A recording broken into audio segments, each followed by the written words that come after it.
you develop leadership and how you help your leaders. So this is just another tool that we have out there that we can help you all to better navigate through these issues, to help you identify when there are issues, and to kind of give you those tools to work through it. So with that being said, let's talk about really what's going on out there in the world of harassment and discrimination. We're going to spend time today not just focusing on sexual harassment. While that is a big piece of what we're talking about here today, it would be doing you a disservice if we didn't incorporate other issues like discrimination, retaliation, and talk about the other types of harassment and discrimination, not just sexual harassment. So you get kind of an understanding of what's going on out there and why are these issues so ongoing? Why do we continue to see these type of claims over and over again? Employment litigation is one of the fastest growing areas of litigation. We monitor the court's websites to see what's getting filed on a daily basis. And by far, it is always a majority of the cases being filed in Los Angeles Superior Court, at least, are employment cases. So that's telling us that we're living in a world right now that's really sue happy, where employees generally are making a lot of complaints. They're going to see lawyers. Just from your own experience, you can't drive, in more than 10 miles in one direction and see a billboard for an employment attorney, or, if you're hurt on the job, call so-and-so. Were you wrongfully terminated? Call so-and-so. There's tons of attorneys out there willing to take these cases. And so we have that up against you. There's nothing that we can do about that, except to kind of manage those risks and create a work environment where it doesn't incentivize employees to sue, and they don't have reasons to sue because we've created a respectful workplace. We've made good decisions. We've done things correctly. We're also seeing courts making decisions that are really kind of opposite of sometimes logic, very counterintuitive to what most of us would think would be the result. We've got juries that are basically deciding these issues, lots of times based on emotion, not necessarily on facts, and emotion then develops into bad law for us. Lines get blurred between work and friendship. We encourage people to be friendly, to create, a good environment with one another, but oftentimes, especially if those lines are blurred between management and subordinates, it is a recipe for disaster and can create a lot of conflict, a lot of difficulties in being able to lead, and oftentimes friction and lawsuits. The other big thing that's not new, but newer in the world of employment is all the types of social media and other electronic communications that's replaced much of the day-to-day interactions that our employees have. They're communicating on Instagram, on Snapchat, they're communicating by Slack, DMs, all those other electronic communications where has replaced, walking down the hallway and talking to somebody about it. So in all the employment cases that we see, there's almost always a piece of evidence that is an email or a text or something of that nature. So you got to be mindful of that type of communication as well. And the reality is a certain behavior is just not acceptable anymore.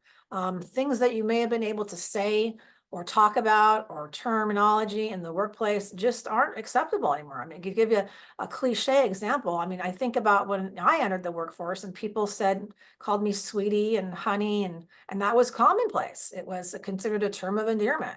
And now if you use those terms, you're gonna likely get a claim from a woman claiming that that's not okay. That's offensive to her, demeaning. So we just have terminology we can't use anymore. Certain behavior is just not considered acceptable anymore in the workplace. And so we're up against that as a basic framework for dealing with these type of claims. So I put this lovely picture of Harvey Weinstein. I think most of you remember him, and he kind of put these issues back in the forefront of employers again, and it launched that idea of the Me Too movement. Sex harassment claims in the workplace, the trends seem to match what's going on in the real world. We saw a lot of sex harassment claims in the Clinton era when we had all of that going on with his behavior in the Oval Office. Then it dies down, and we saw a lot of it rising up again when we had the Harvey Weinstein Me Too movement. Then when we had, if you recall, the Supreme Court hearings of Kavanaugh, we saw these trends, the claims in employment sometimes track these trends in the public. And when the hashtag Me Too movement came out, there was a couple of real big trends that came out of it. If you recall, everybody said, not everybody, excuse me, when the Harvey Weinstein thing happened, people were saying, oh yeah, everybody knew about this. This is not news. This was Hollywood's little secret. Everybody knew this and nobody said anything. And so there kind of emerged a new standard of, you know, people should be saying something. People should be doing something when they see or hear about these claims of harassment in the workplace. So it gets us to, you know, the idea that the demographics are shifting and changing that conversation. Like I said, you know, some conversation is just not acceptable anymore. But what else is going on? So one of the things that I look at when I talk about diversity in the workplace is a factor that I think a lot of us don't really necessarily think about sometimes when it comes to diversity, and that's age. Diversity is a number of things, and we'll talk a lot about what that is, but one of them is age. And what I've done here is tried to show you what some of the composition is between what the workforce looks like now, or what it looked like, 9 years ago, what it's going to look like in a year, what it's going to look like in 6 years. So what we have here is the lightest color on top here, you can see, is what's called the silent generation. And they are the ones that are born usually typically before 1945. So most of them have retired and are no longer in the workplace. There's a small piece of them left. Then you see the purple, which is what's called the baby boomer generation. And the baby boomer generation are individuals that are born post-World War II. So typically anywhere between 1945 to 1965. Then you have orange, which is Gen X, and that Gen X is typically somewhere 1965 to 1985. Then you've got millennials, which are 1985 to around 2000-ish. Then you've got Gen Z, who's about 2000 to 2012. And then we've got the latest generation, Alpha, which is not in the workforce yet, and that starts in 2012. So if you can see here right now, we're almost, we're 2024, so we're pretty close to 2025. It's pretty much very close to half and half being millennials in the green, or they call them Gen Y or millennials, and Gen Xers. You've got some boomers that are still a percentage of the workforce, have not retired. And now you've got Gen Z entering the workforce here at a rapid pace. So that's the composite makeup now. In just a few more years, you'll see what it looks like over here on the right, which is going to pretty much be dominated by millennials. Millennials are going to dominate the workforce more so. Obviously, boomers are on their way out. Gen Xers are some are retiring, many are still in the workforce. And then you've got Gen Z coming up right behind them. So what this means is we have to figure out, how do these generations impact one another? How do they, how does the way that they communicate impact the workplace? One thing about Gen X, you'll see, and millennials here as this trend grows, is millennials are twice as many in numbers as Gen Xers. And baby boomers and millennials are about the same size in population, and Gen Xers are about half that population. So you're going to see that millennials are just going to continue to rise, and Gen Xers are going to kind of phase out, and you're going to have the Gen Zs coming up behind us. So what does that mean? Why does any of this matter? What does this have to do with harassment and discrimination? Because I really do think that the generational distinctions really define a lot of things about you. It defines things that you grew up with, that you saw. It shaped the way that you're shaped about your country, about the environment. But it also dominated kind of the way that you communicate. You know, if you look at, to give you some kind of stereotypical examples, with boomers, they had this idea that no didn't mean no. No meant you just didn't try. You weren't trying hard enough. You need to try harder. Think about it like in the sales context in the workplace. If someone said no, they would tell you, yeah, no, you got to keep going. You got to keep going. No, no doesn't really mean no. They don't mean no. You've got to try harder. You got to make that sale. You got to push, push, push. And that also transferred into personal life, not just professional life. Think about in that generation, what was very common, they had that idea, you know, a woman's playing hard to get. And there was this culture of, well, if she says no at first, you're not trying hard enough. You need to woo her. You should bring her flowers. You should call her. You should wait at her doorstep for her. You know, you do that now, you'll probably be accused of stalking somebody. But it was very common that that no meant something very, very different in a boomer generation at a professional level and a personal level. Gen X came out then with this standard of no means no. No is a one-word sentence, no means no, nothing else.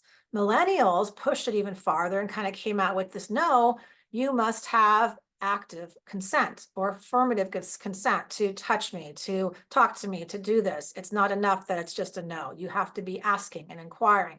So those standards are really, really changing.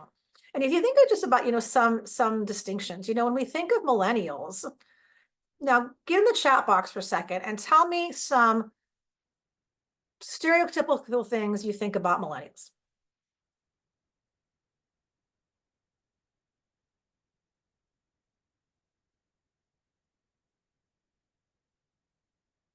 So can you read some of the answers out loud? I can't see the chat box right now.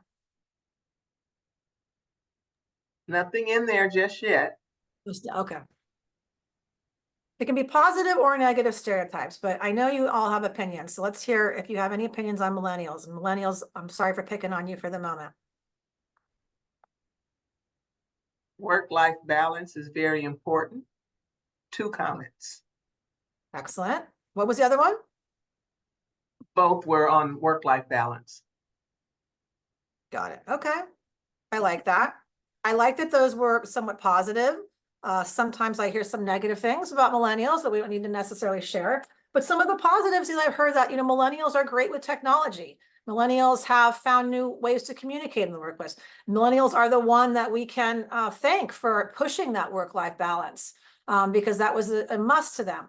So when you think about that, and then you think about boomers, for instance, who never worked at home, that was never an option. There was no laptop when they came into the workforce. I can tell right away when I have a client that's a boomer, whether I've met them in person or not, I have them on the phone because they typically will send me an agenda for the meeting prior to our meeting. They'll either want to come in person or talk on the phone or Zoom or something like that fashion. They'll usually send me follow-up items after it because that's the way that they learn to communicate. Gen Xers are kind of on that teeter-totter, they weren't necessarily raised with technology. They had to learn it. So they kind of have a little bit of flexibility to go between the boomers and the millennials. But if I have a millennial client, I don't think I've ever met any millennial client of mine in person. They don't want to have an in-person meeting. It's easier for them to communicate via email or Google Meets or whatever they like to do. So you just kind of have to recognize that when we talk about diversity, and now I'm just using age, we have to recognize that those conversations are very different based on the way that we were taught to communicate with one another. And those communications often change by age group, by culture, by race, or religion, or gender. And we need to recognize how that fits into the world of harassment, because we need to find ways to effectively communicate with the people, with our coworkers, with our subordinates, with our superiors, so that we are creating an environment that's respectful and that we're all understanding each other as well. Because I'm hearing a lot from some organizations that I assist with that some of the millennials, post-millennials, or Gen Z, are taking offense to certain things. I saw something online the other day that apparently the stereotype is that boomers and Gen Xers use the thumbs up emoji all the time to respond to texts. I myself am guilty of that.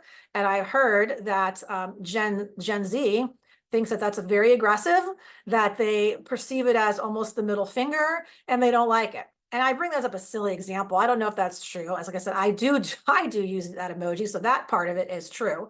But if that's true, then we need to find a way, that we better communicate. If someone tells me that that's going to offend them, then okay, I'll pick a okay emoji or something else to respond to those. But it's just really interesting to see that what one person thinks is completely benign and non-problematic to somebody else is challenging to them, is offensive.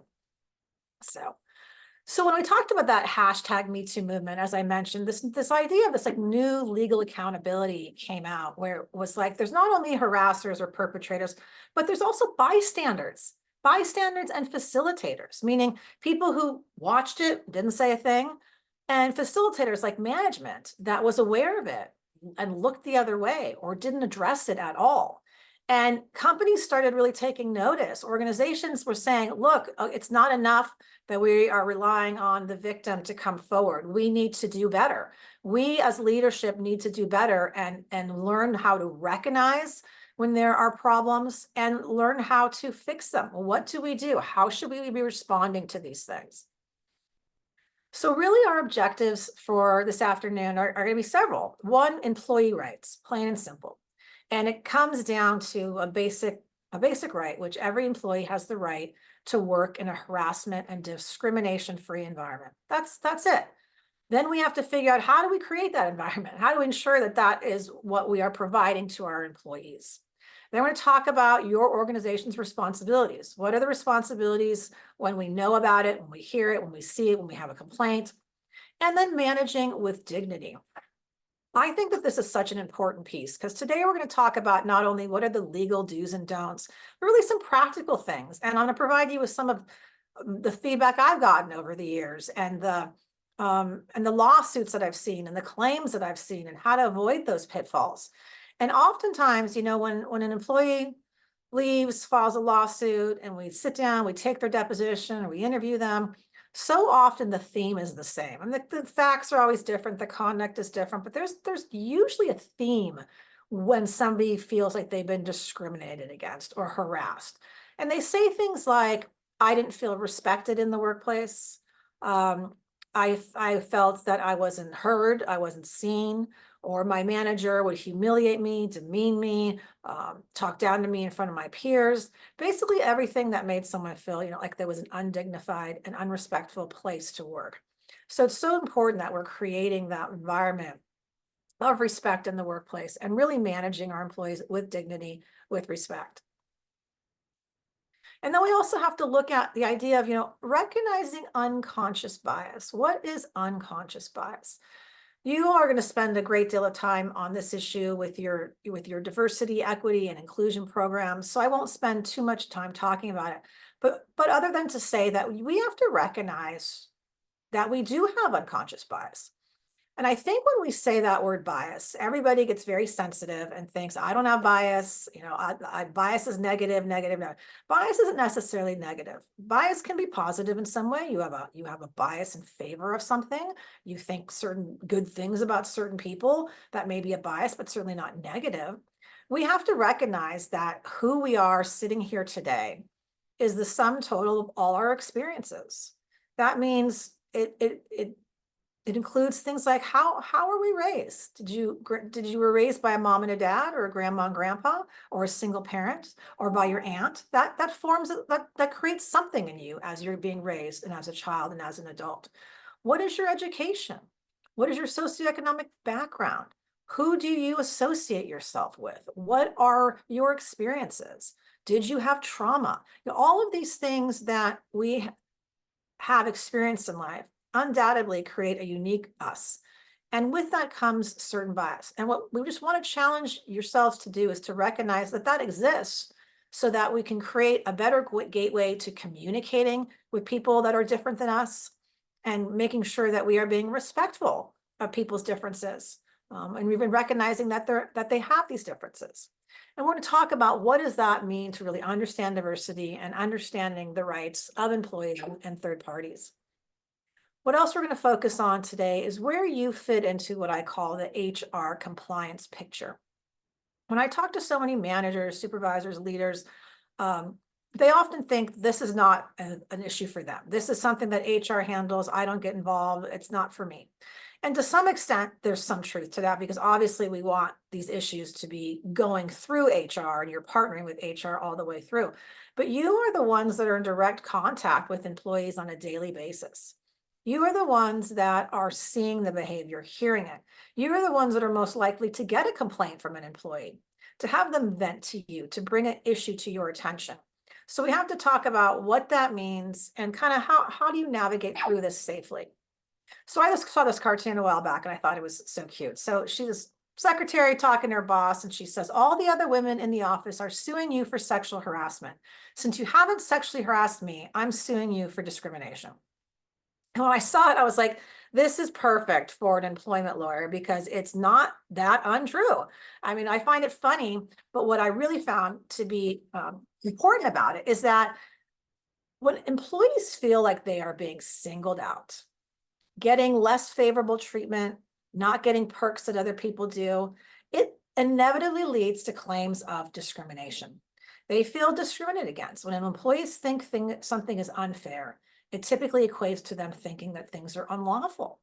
So we really want to make sure as leaders that we are acting consistently, that we aren't singling people out, we aren't playing favorites, we're not treating people less favorably than others.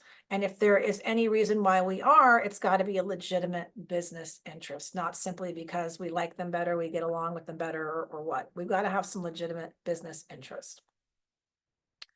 So why are we here today? So it's really what it comes down to is, yes, we're required to do this. And yes, we have to be here, but it's really more about what are you doing as a manager, supervisor, what you do or don't do that can create liability for yourself individually or for the company.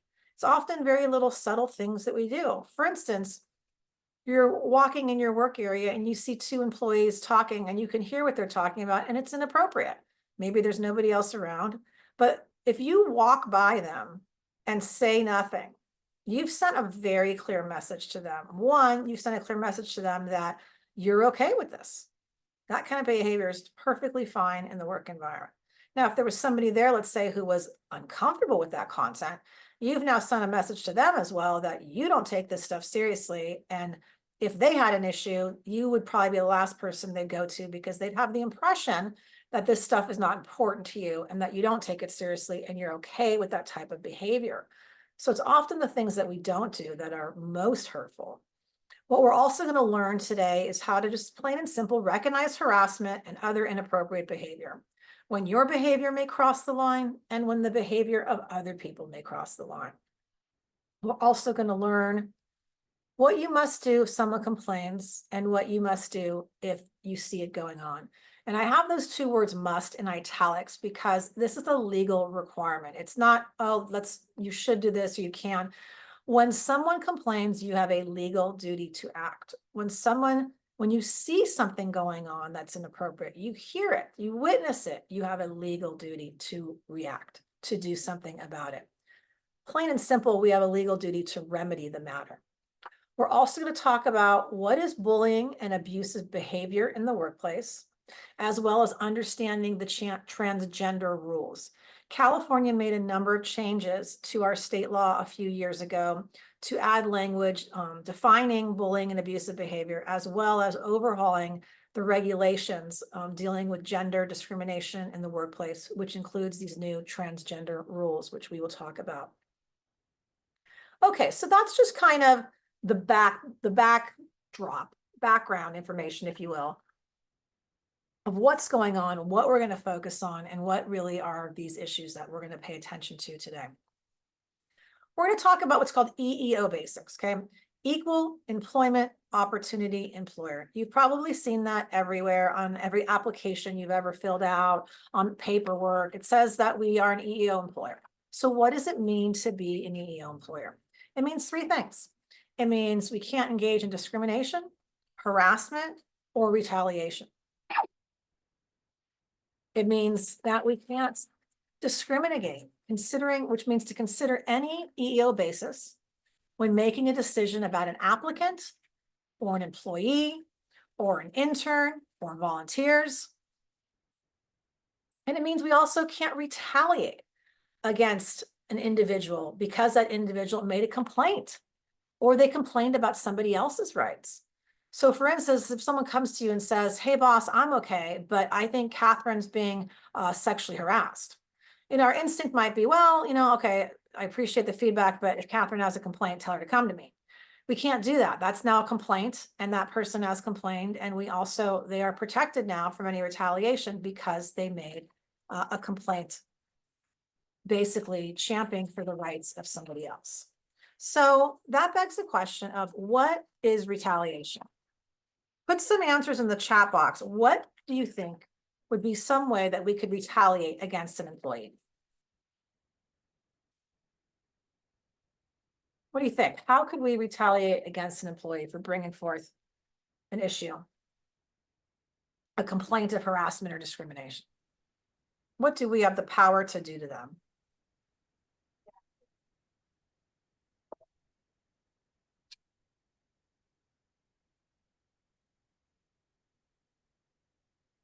Okay, Catherine, we have cut hours, withhold promotion or reward, demotion, change in hours, treat differently, change in pay, write a poor evaluation, treat them differently, assign extra tasks.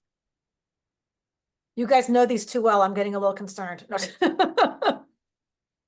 those are great answers. That's exactly right. Yeah, retaliation under the law used to be just big things they called adverse employment actions, like termination, demotion, lower wages, anything that really, really upset their compensation or things like that.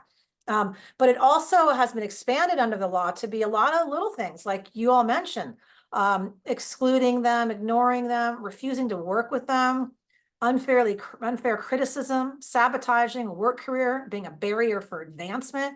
All those type of things can be retaliation.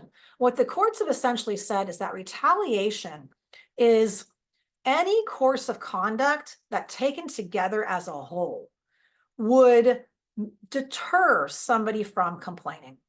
So sometimes it's a lot of little things. Other times it's big things, but in most cases that I see these days, it's either termination or a ton of other little things.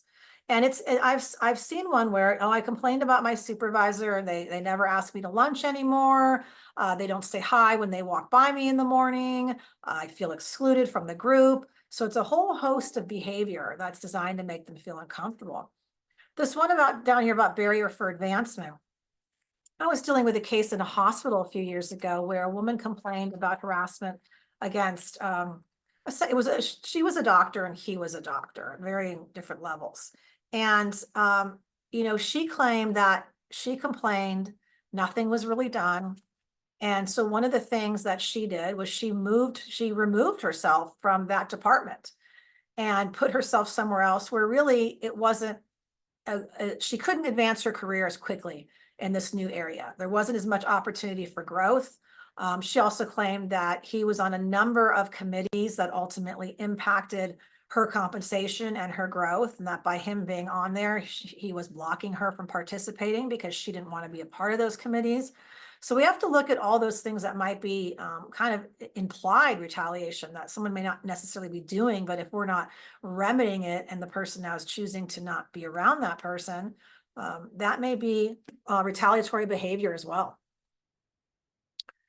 All right, so our other big EEO basic, we've got you can't discriminate, you can't retaliate, and we can't harass any employee or third party because of any one of those EEO protected categories.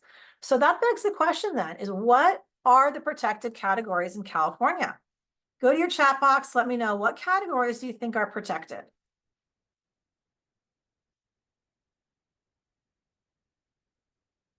We have a lot in California, so we should be able to get a lot of good answers here because there are so many protected categories in California, far more expansive than we are under federal law.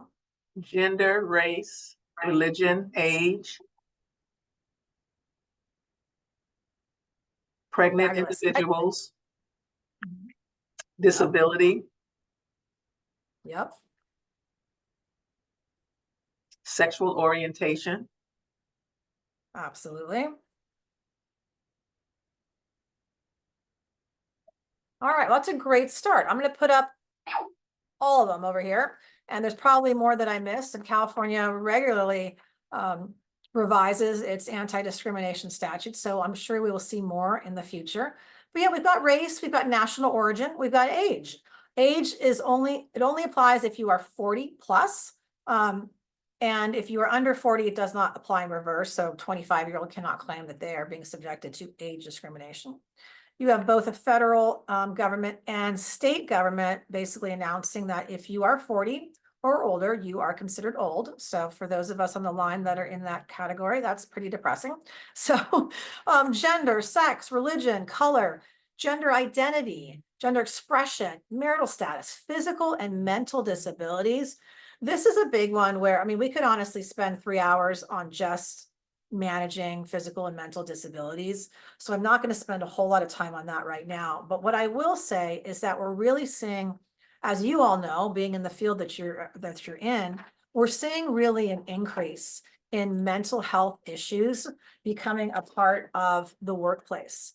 We see a lot of employees bringing forth issues of stress, anxiety. We've got this whole idea of neurodivergent, where people think differently, have all types of different mental health conditions that require special accommodations. So just keep in mind, when you hear an employee mention those type of issues, you should have a green light go on in your mind that you should pick up the phone and contact HR, because these are really fact-specific resolutions that really depend on so much that's going on, the person's medical status, their position, what they're requesting, what they need. So just keep that in mind. It's just becoming more and more common where I'm hearing, well, I told my manager I had problems paying attention to detail, or I told my manager that I had massive anxiety and I was on medication. I told my manager, and a lot of times we hear these things from employees and we kind of, I don't want to say we tune them out, but we just think, okay, they're just oversharing a bit. We have to keep that in mind, that could be a factor that we have to factor in when dealing with discipline of that employee or potential termination. We have to just be aware of what those issues are, and the idea that you may have an obligation to accommodate them. We've got sexual orientation, obviously, someone mentioned too. People who go out on leaves of absence, like protected family and medical leave, protected pregnancy and pregnancy leave. We've got military status, medical conditions, ancestry. Again, these are all of the ones that are out there, and there's probably more that I missed. Gender, we're obviously spending a lot talking about today, gender and sex. You're protected whether you're a man or a woman, or something, or non-binary, all those other categories that we're going to talk about. All right, so question number one for everybody. Let's get to the chat box again and just put in there for me, what kinds of behavior do you think could be considered harassing? I'd like to understand, kind of get a sense of what's on the forefront of our mind when we talk about harassing behavior. What do you think comes to mind?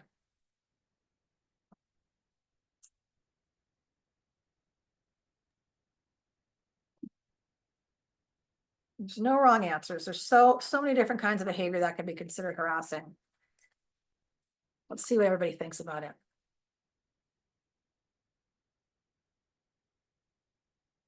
Yelling at someone, threatening, cursing Oh, at them. You're breaking up a little bit there. I said yelling at someone, threatening them, micromanaging them, cursing at them. Okay. Unwelcomed conduct, gaslighting and bullying. Great. Lots of good answers. All right, let's kind of break them down. I mean, there's so many different types of behavior that can be considered harassing. And there's a couple of things I want to kind of point out before we get moving on all these, is that there is conduct that people might find objectionable, that we might call harassing. And then there's unlawful harassment, which is a different type of behavior. So we're going to talk about both of them because I want to make sure we all understand the differences of what that is. So I like to look at potential conduct of harassment in kind of different buckets, right? The first being verbal. So things like a lot of you mentioned, foul or obscene language, derogatory comments, stereotypical comments, jokes, pranks, the yelling, the screaming, negative comments, bullying, all that verbal behavior, anything that can really come out of our mouth can be potentially harassing conduct in the workplace. The next bucket I like to look at is physical. Obviously, things like touching, grabbing, hugging, horseplay, all of those things could be potentially harassing behavior in the workplace. So, it doesn't have to be sexual touching to be considered sex harassment or other type of harassment. I have a case going on right now where it's a restaurant environment, and the general manager is from the South. And he describes himself as having Southern hospitality. That's how he describes himself. And part of his Southern hospitality is that he loves to hug people. He's a hugger. So he hugs them, he'll kiss them on the cheek, and he doesn't really discriminate. He does that for his employees. He does that to customers that are regulars there. And he just, instead of a handshake, that's how he likes to communicate. Well, we have one server that is not fond of that.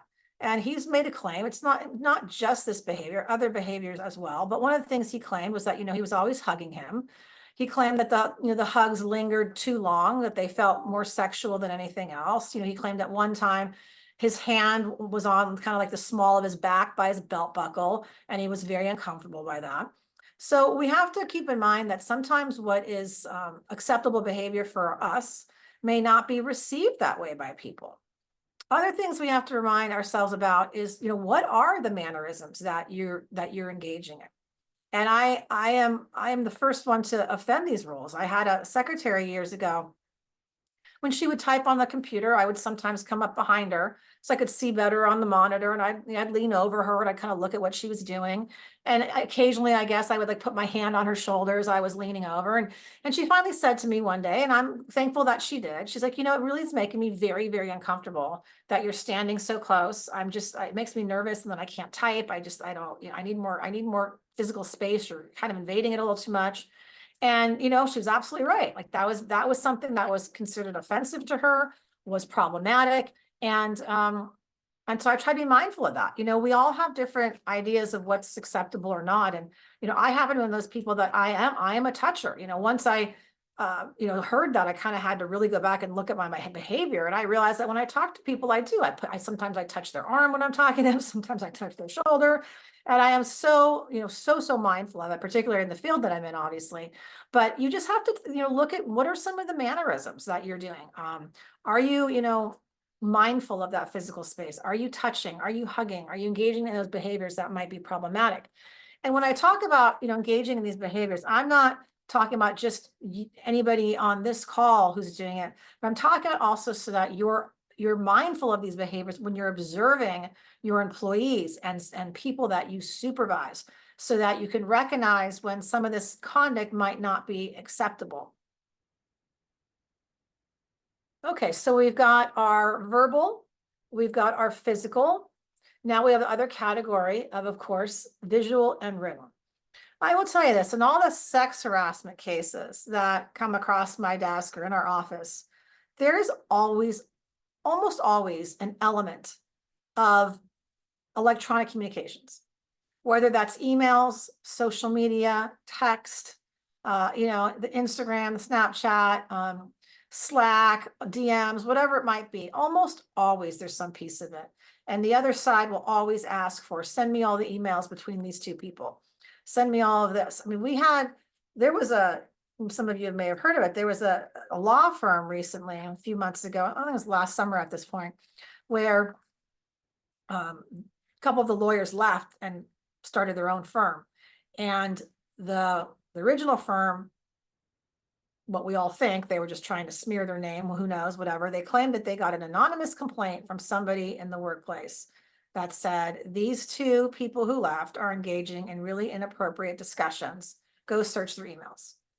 So the company A, the original firm A, went and looked at these two guys' emails going back 10, 15 years in some cases, and found a handful of emails that were talking about very derogatory things about women attorneys that they worked with, opposing counsel that they worked with. One of them was saying that he purposely sent emails to opposing counsel on Saturday because he knew that he was Jewish, devout Jew that was observing Sabbath on Saturday. Just a bunch of really, really nasty stuff. And it destroyed their reputation. It dissolved their new firm. So this stuff is always out there.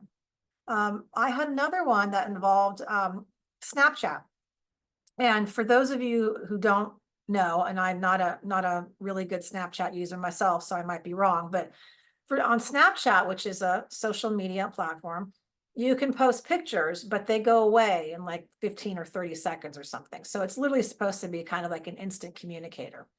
And I had a case a couple of years ago where a female employee claimed that her male coworker was sending her pictures of his genitals. And when I went to meet with them, he and the company were my client. I asked him about this and he said, no, I never sent her that. We were friendly. I would send her photos of, me and my dog or when I was out and about, but I never sent her anything like that. Never anything inappropriate, never anything naked of any sort, just swore up and down, nothing, Catherine. Okay, fine. So then I'm talking to her lawyer and I said, well, this was all over Snapchat. It's kind of he said, she said, I don't know what to do with this at this point. And he says to me, no, we have the pictures. And I said, well, how did you get the pictures? And so I guess, yes, the pictures did disappear, but she happened to be with a friend on many occasions when those pictures came in. And what she did is her friend pulled out her phone and literally took pictures of her friend's phone. And now we had the evidence. So the moral of the story of all of this is that, be very, very careful with your electronic communications. What I always tell managers, clients is that whatever you're writing or saying or whatever, picture that email being blown up on a huge screen in front of a jury. And now you have to defend it. Are you going to be able to defend that and why? You really have to look at it that way because that's what happens when these electronic communications come out. And you think about, I think even about emails, emails kind of seem so innocent now because everyone's using all these other things. But, think about maybe that chain email you got or some stupid, funny email you got and you forward it to somebody at your work, right? You go, this is awesome, ha, ha, ha. And they don't have any problem. But maybe they forward it to somebody else. And now that somebody else has a problem with it. And it says sent by your name there at the bottom. And you're going to have to justify why that was so necessary to send. And you didn't, even if you didn't intend it to get to the recipient you intended it to, it got there, it got in the workplace. So we've got a lot of categories here of behavior. We've got our verbal, our visual and written, physical, and then the last one that really kind of comes up is what we talk about is nonverbal. So nonverbal can be a lot of different things. Things like trying to block someone's path, getting in their way, attempts to touch them, intimidating behavior, leering, glaring. I know sometimes that sounds silly, but we've got that saying, they're burning a hole in the back of my head, right?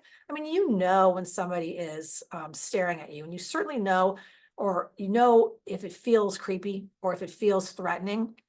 Gestures, facial movement, you're sneering at somebody, or doing, one of my favorites, the elevator eyes, looking somebody up and down and stopping somewhere in between. That's all actionable conduct that can rise to the level of harassment in some cases. So I have one issue it's a hotel and it's about cooks. There's a female cook and a male cook, and they work in separate kitchens of this hotel. And this woman does not like this other cook.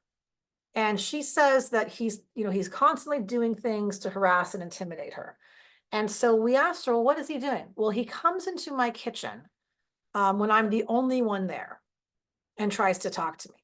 And she felt, very intimidated by that. He will walk by me very closely in the hallway. He'll come into my kitchen and, brush up against me and, just as he's walking out. He'll linger too long in there. She's not really pointing to like, he said this, he touched us, but all of that combined behavior has made her feel very uncomfortable, made her feel like it's very harassing and very threatening. So there's a lot that we can do non-verbally that can create these issues in the workplace. So our next question. Now that we talked about verbal, written, visual, physical, let's go to the chat box again. What do you think people who complain about harassment want? What do you think they're looking for? What do you think that they want?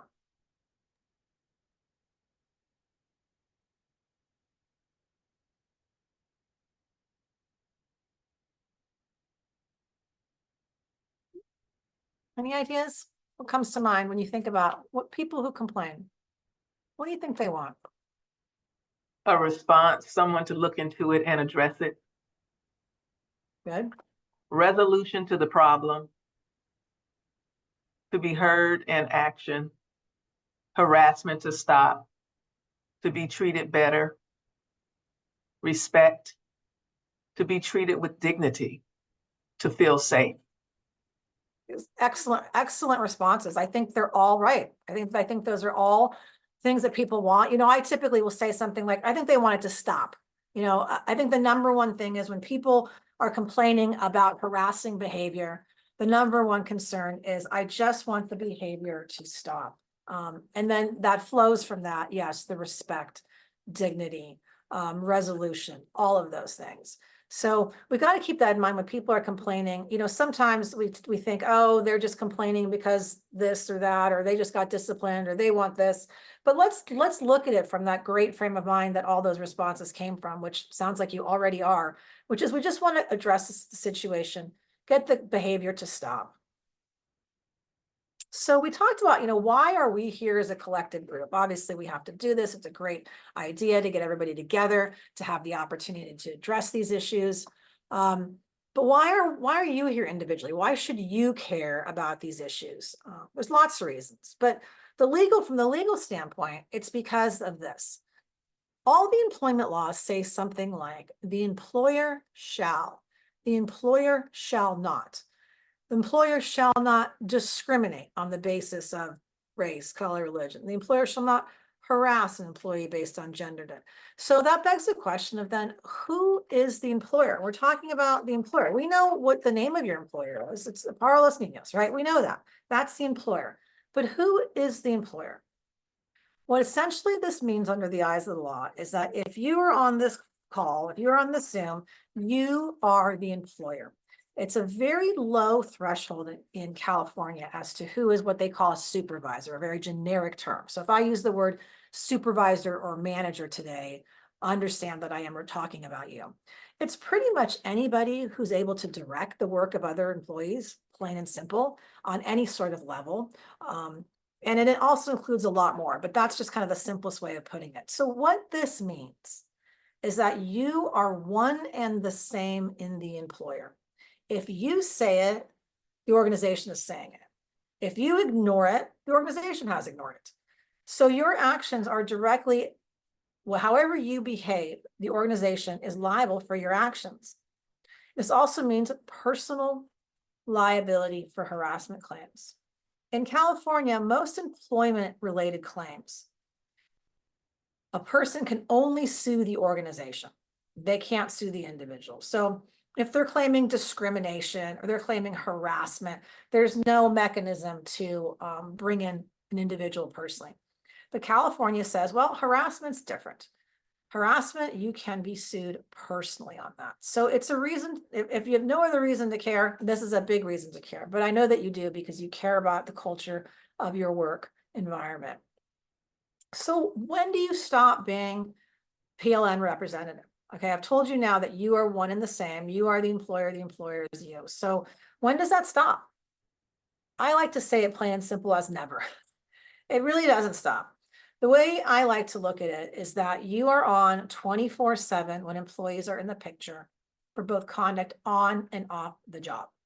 So I have a very juvenile way of looking at it, and I use it for myself. And I think to myself, okay, whenever I have an interaction with an employee, I get this tattoo that appears on my head that says supervisor. And it doesn't matter if I'm talking to them in the hallway or in my office, if I go have drinks or have dinner with them, tattoos on. I see them at Home Depot, or like our kids play soccer together and we're chit-chatting on the side of the field. You are a supervisor 24/7, and all of your behavior can be used against you, said a terrible way, but all of that behavior can be used against you.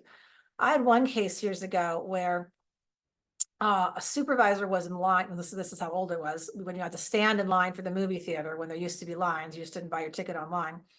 I'm dating myself. So you used to have to, for running on the call, you used to have to stand in line for a good movie and buy a ticket. So the supervisor was standing in line, a couple people behind an employee and his friend. And the supervisor did not see the employee there, but the employee saw the supervisor and overheard the supervisor's conversation. And the supervisor had said some very negative things about the race, not that man in particular, not the employee, but about the race with which he belonged. Okay. So down the road, months later, when things went bad and this employee was fired and ultimately sued, and we're taking his deposition, we asked him, what's your evidence to think that your supervisor discriminated against you because of your race? You know, you don't have any proof and any evidence. And he pointed to this and he said, I know that he is biased towards my race because this is what I heard him say. And the question was, when did he say it? Where did he say it? And it was, yeah, it was in the movie theater line, but it showed the bias of that supervisor and the mental state of mind of that supervisor. So it's not too much of a stretch to say if he spoke that way, maybe he feels that way and would act that way. So that's why I say it's really never. It's not just when the tattoo comes on your head. It's really, never, because things like this can absolutely happen. And it's your on and off the job conduct that counts. I had a call just yesterday from a client that said, we got a complaint from an employee.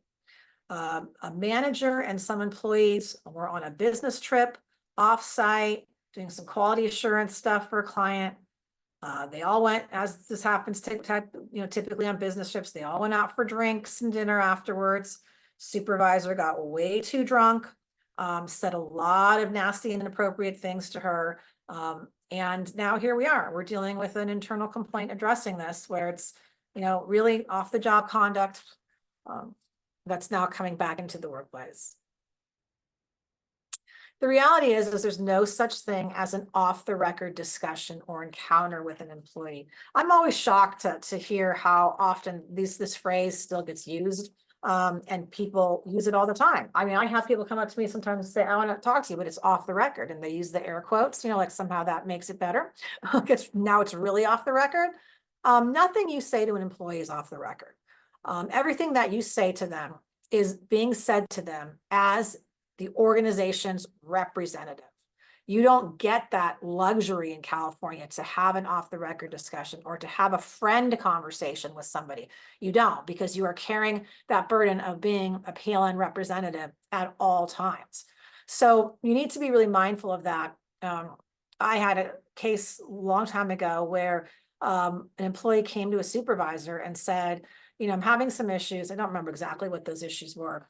And solicited the manager's advice and said, what do you think I should do? And he goes, well, as your manager, I'm supposed to tell you, go to HR, file a complaint, they'll investigate it, everything will be great. He's like, but, as your friend, let me give you some career advice here. If you bring forth a complaint, they're probably not going to fire you, but your path to advancement is probably going to really, really decline. They're not going to want you here. We don't want troublemakers here. People are complaining all the time. You really got to just suck it up and figure out how to deal with this. That's my, my friendly advice to you. And of course, what did the employee do? They didn't go complain to HR. They didn't escalate it. When everything goes south, long time later, one of the first questions was, why didn't you report it? First thing was, well, I did report it. I told my manager about it. All right. Okay, well, why didn't you go to HR? Your manager wasn't equipped to deal with it. Why didn't I go to HR? Well, because my manager told me if I did, it'd be useless. I'd be retaliated against, and there's no reason to do it. So of course I didn't go. So there we have it. That off the record conversation is never going to be off the record. And it's always going to come back into play. And again, you're speaking as a representative of the organization. Let's talk about friendships with coworkers. Okay, so a couple aspects here. Number one, your relationship with your subordinates. Okay.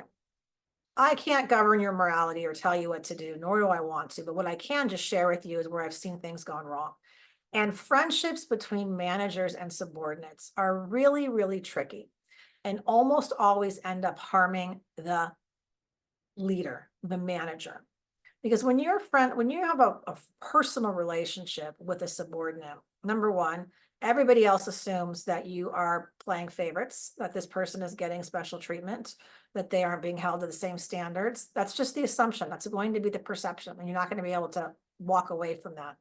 Also, it becomes very, very challenging to discipline a friend when challenges arise, when there's performance issues. In most cases, those meetings go very poorly. The person is very upset. They don't take the criticism very well. They're not looking at you as a leader. They're looking at you as their friend.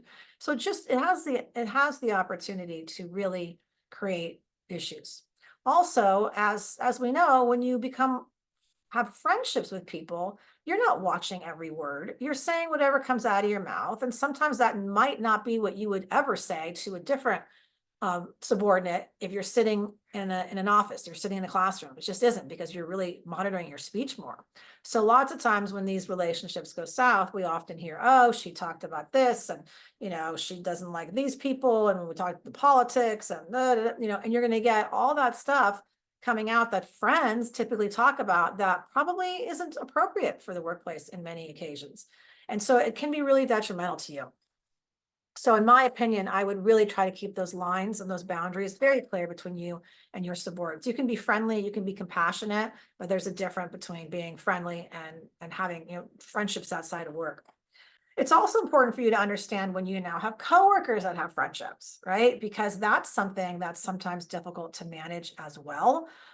Sometimes, you get the cliques that develop, or you'll get friendships that sometimes fall apart because one starts dating the other one's ex, or someone says something inappropriate, and now you've got to manage the demise of that friendship in the workplace. So just a couple of things to kind of think about with respect to those issues.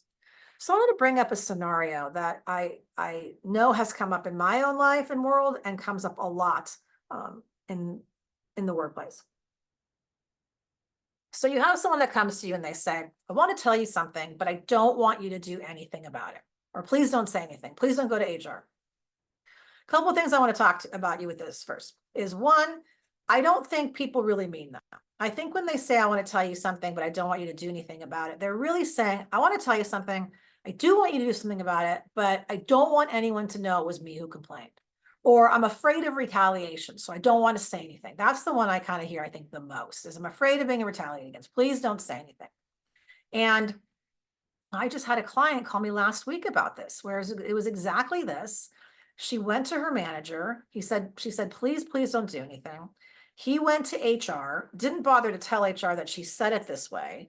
And then HR went to her, and she just freaked out and was so scared and so worried, whatever. So a couple things to talk about here. One, if an employee tells you this, I want to tell you from a legal perspective, you don't have any defense for keeping this secret. You have a legal requirement to remedy all complaints of harassment or discrimination, regardless of whether the employee says, don't do anything, I don't want to file a formal complaint, I don't want to do this. This is where you pick up the phone and you call HR. HR has a toolbox of tools that they can use to navigate through this situation. Sometimes we don't even need to let the employee know that we know about it. Sometimes there are ways that we can fix it. We can approach it differently. But what you need to understand is this does not give you a defense. What I've seen happen many times is this scenario. And when there's a lawsuit down the road, the employee will say one of two things. One, I know I never said that. I never told them I didn't want anything, no one to do anything. I told them I did. Or two, yeah, I said some version of that, but I never thought that he'd do nothing. I just assumed that it would get addressed somehow. I don't know how. I'm not HR. I'm not the company. I don't know what I'm supposed to do. You get a lot of that. So it's never going to be a defense to you. If you know about it, remember, the organization knows about it. PLN knows about it. As soon as this conversation happened, organization knows about it. The other thing I want to discourage you from doing that I have a lot of leaders tell me they've done this. Employees will start telling them stuff that can sound like discrimination or harassment. And they will say, do you want to make a formal complaint? And that just sounds horrible. I don't know what a formal complaint is, but it doesn't sound desirable to me. And most employees go, nope, I don't. And that's the end of it. And we never have anything, and nothing ever gets done.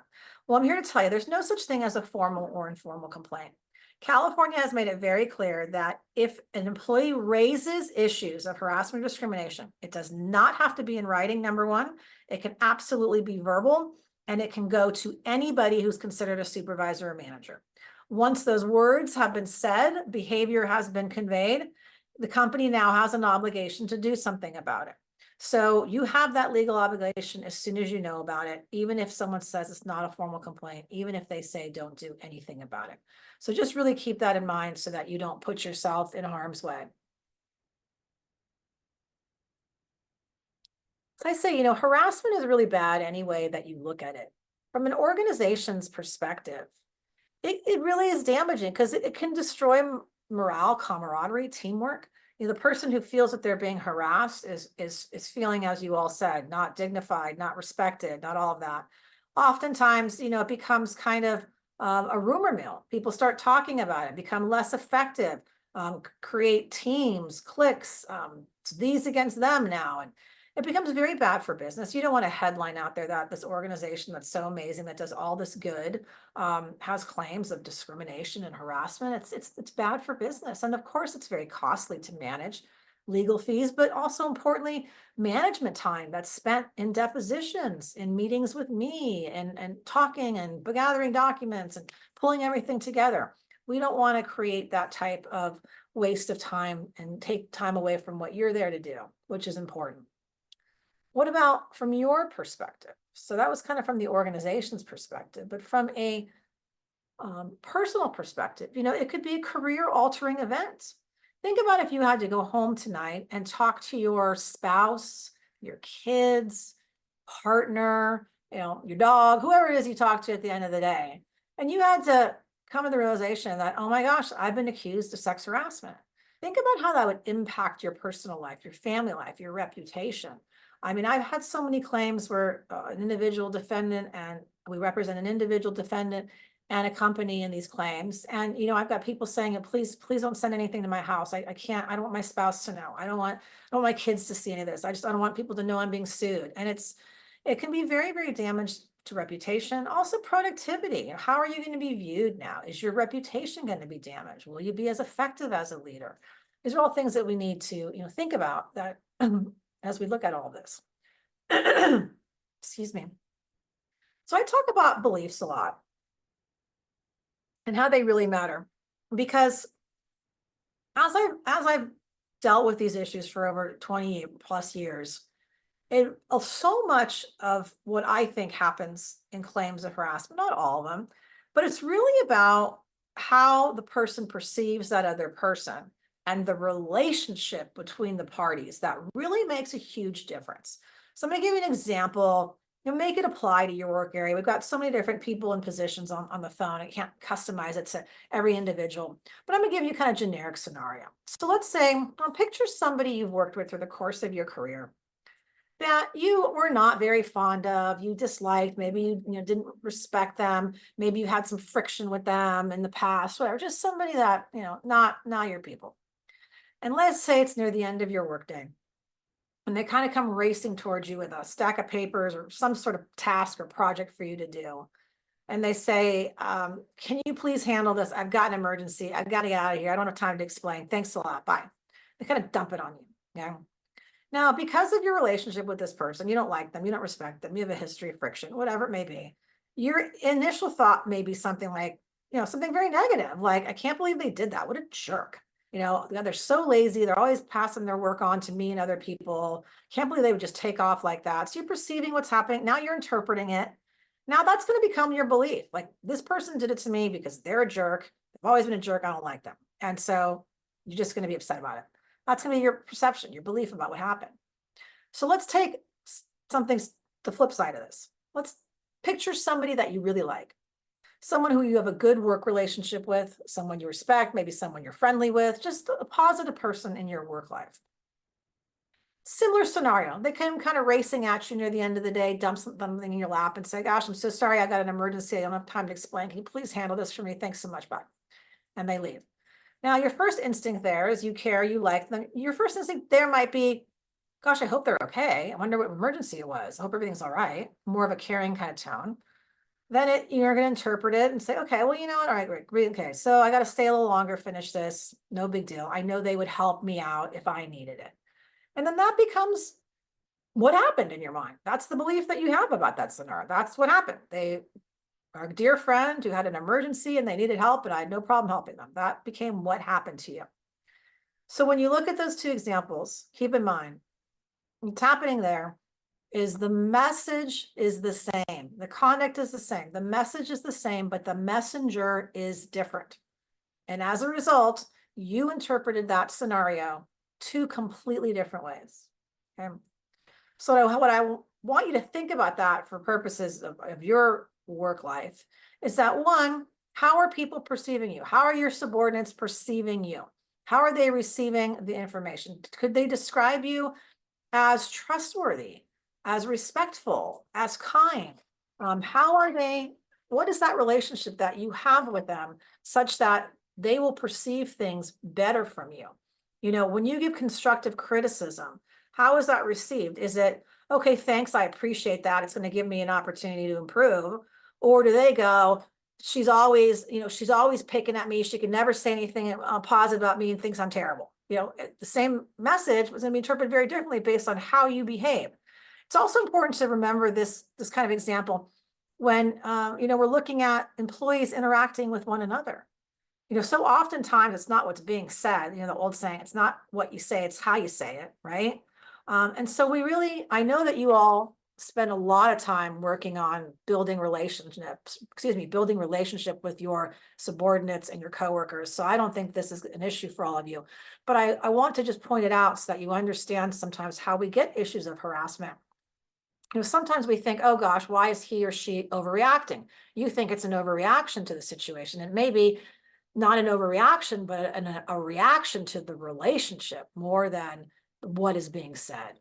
So keep that in mind as you forge yourself as leaders and when you're watching this stuff unfold amongst your staff and your people. All right, so I'm going to talk about some of the what I call legal stuff. California requires that certain things must be in our training, and this is one of them.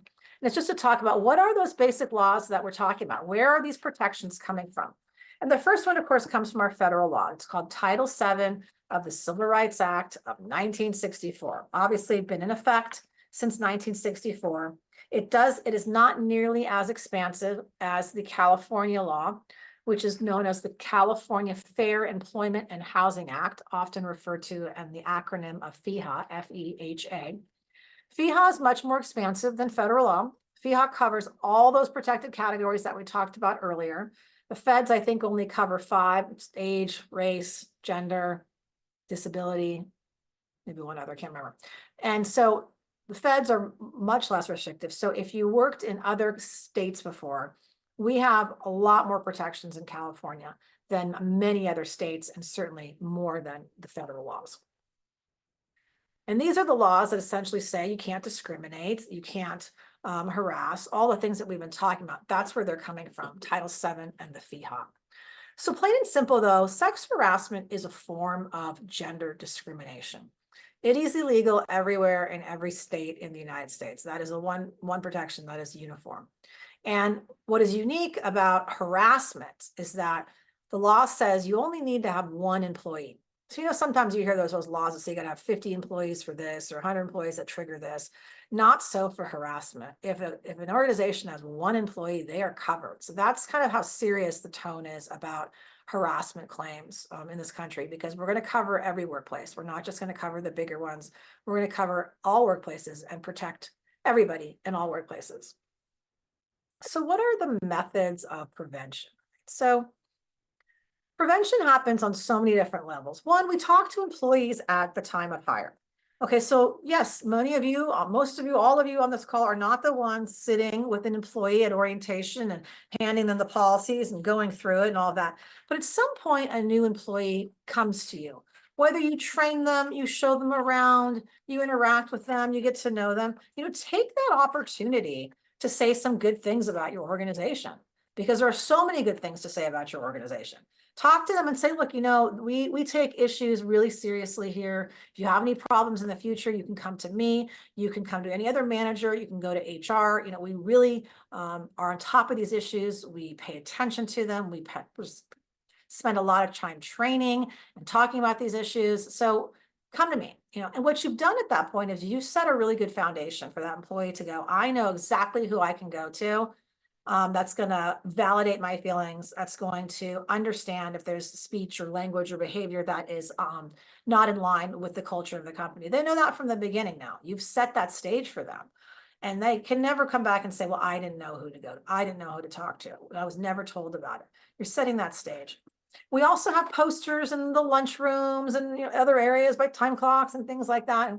And The posters are a little bit overwhelming at times, but I would say to you, if you have the chance, read those posters because you'd be surprised how much employees read those posters, how educated they are on all the employment laws. The access to information right now is so, with the internet and everything else, it's instant access to information. You can Google, my boss is treating me mean, and you're going to get, 100 different things in Google about how that's unlawful, 20 different attorneys that'll handle your case. So there's just so much information out there. We do things like formal trainings, obviously, like today, this type of training, which are great because it's good to get these issues in the forefront of our mind. But it really comes down to what is the training on a daily basis? And that, in my mind, is leading through behavior, plain and simple.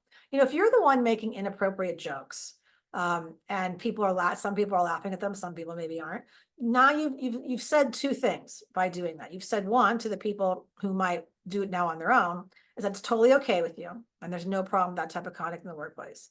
And then to the people who were offended by it, you've sent a clear message to them that this behavior is acceptable, and certainly you wouldn't be the person that they should come to if they have any concerns, because you're not going to think it's a big deal because obviously you're the one engaging. So leading through your behavior is quite possibly the most effective training, in my opinion. And it's also leading by not omitting things. If you hear inappropriate behavior, if you see inappropriate behavior, shut it down immediately, especially if it's somebody you supervise. And it can be as simple as, hey, not appropriate for the workplace, wrong time or place, move on. It doesn't necessarily have to be big actions all the time. It just has to be appropriate to address it. All right, so let's talk about the policy at your organization and what does it say. When we're done with the training over the next week or so, we're going to send you a copy of the harassment, discrimination, and retaliation policy, and ask that you actually take a few minutes to read it, sign off on it, and return it back to Human Resources as part of this training. But definitely read it, because I guarantee you most of your employees have. It's important to know, what's in there. I'm going to cover kind of your policy from the high level view right now. What does it say? First and foremost, it says we are an EEO employer. We take pride in those principles, and we strive to create a work environment that is free from harassment and discrimination. We lay out in there all of the protected categories, so employees know these are the protected categories in California, and we're very clear as to what each one of them means. Gender means not only gender, it means sex, it means sex harassment, it means gender identity, it means gender expression. Mental disability means anxiety. We list it all out so employees know what those protections are. And we explain that the conduct is unlawful under federal and state law. We go through the definitions of what is harassment and discrimination, which we'll go through on another slide here. And we talk about the complaint procedure. And we specifically say in there, it does not have to be in writing.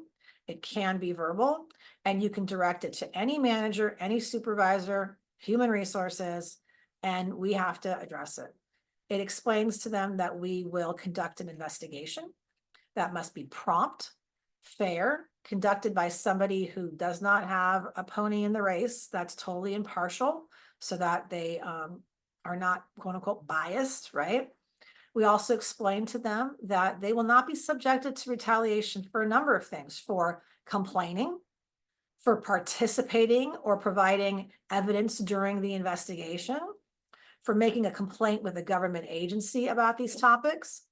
And then we identify the different government agencies that are available to employees to file a complaint if they feel that the organization hasn't done a sufficient job in addressing their concerns.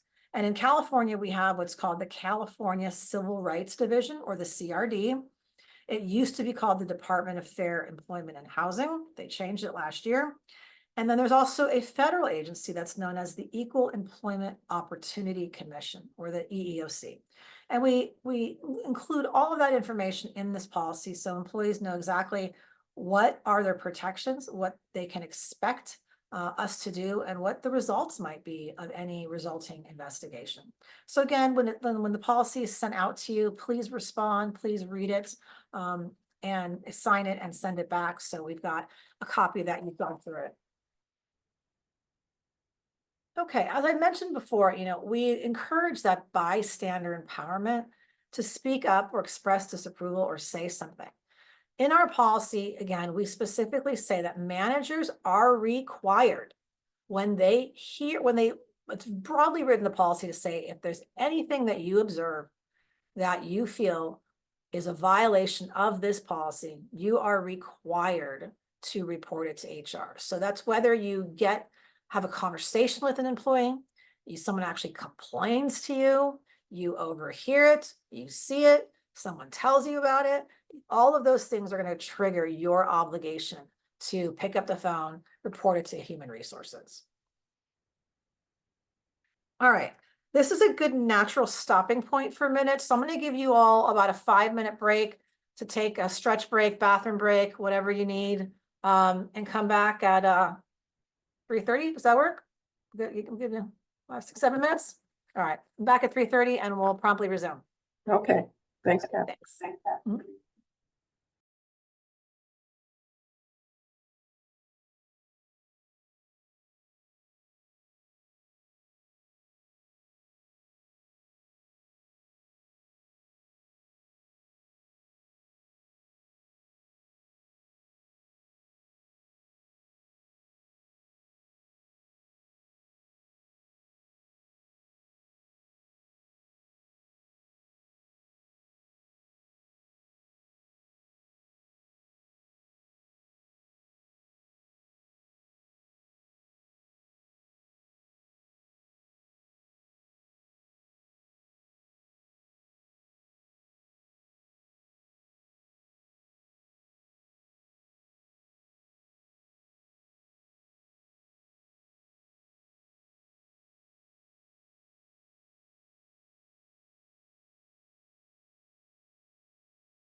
Give everybody one more minute to get back up and we'll get going.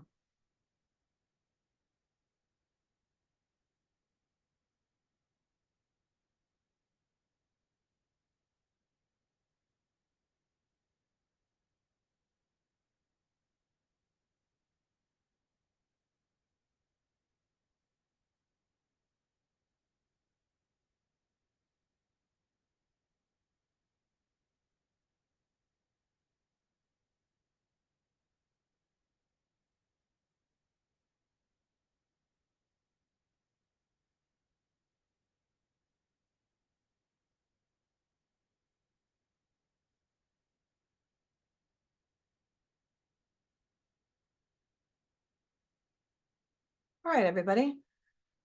Hopefully everybody's back. Let's get started so we can keep us on track.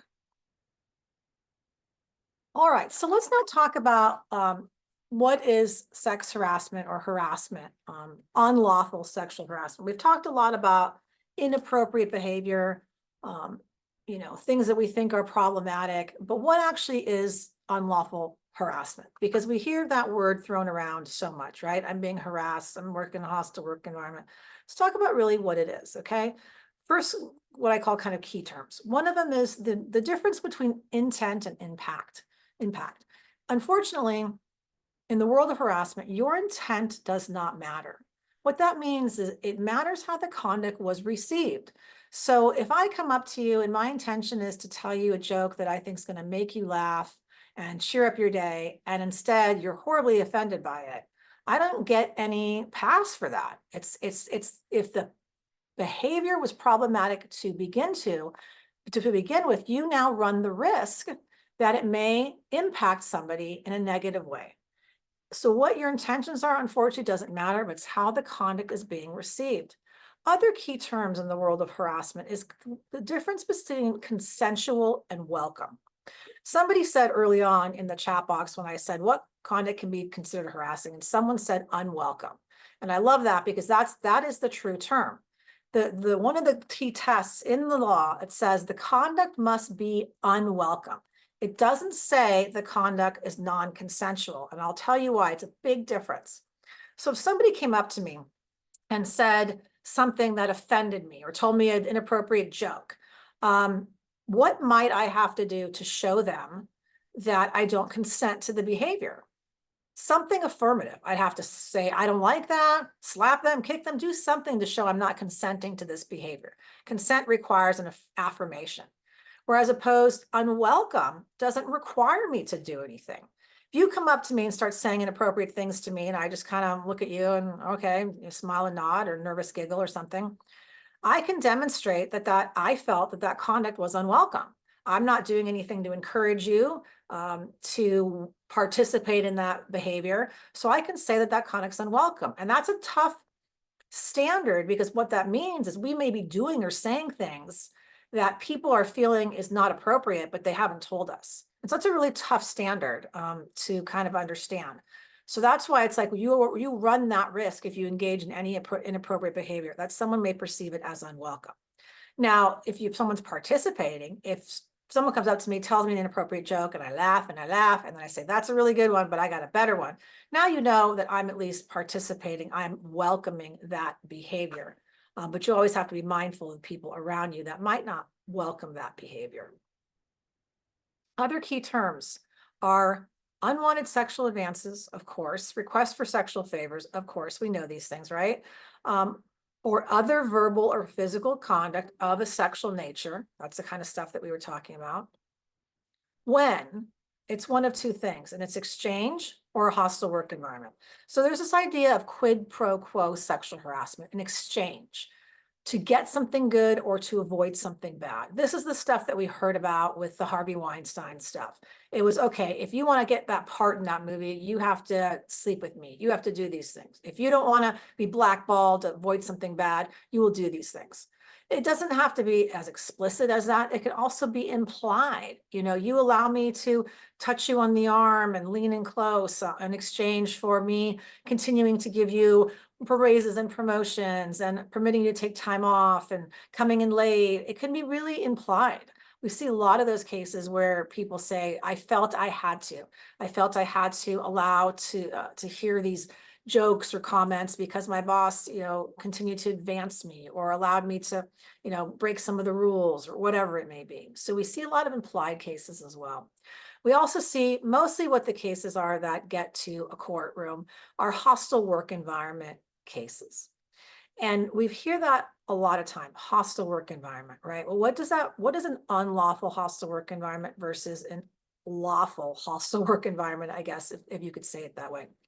So what an unlawful hostile work environment is, it's conduct that is severe or pervasive. So severe meaning what? One really bad act. Pervasive meaning conduct that just happens repeatedly over time. They say permeates the workplace. It has to unreasonably interfere with the work environment and actually create a hostile, offensive, or intimidating environment based on somebody's race, national origin, religion, gender, any of those protected categories. It has to be based on that. And that's the real difference with a hostile work environment and unlawful hostile work environment. Let me give you an example. I had a client call me on an advice issue. It was a warehouse type of setting. And the employee had a attendance issue, came in late a lot.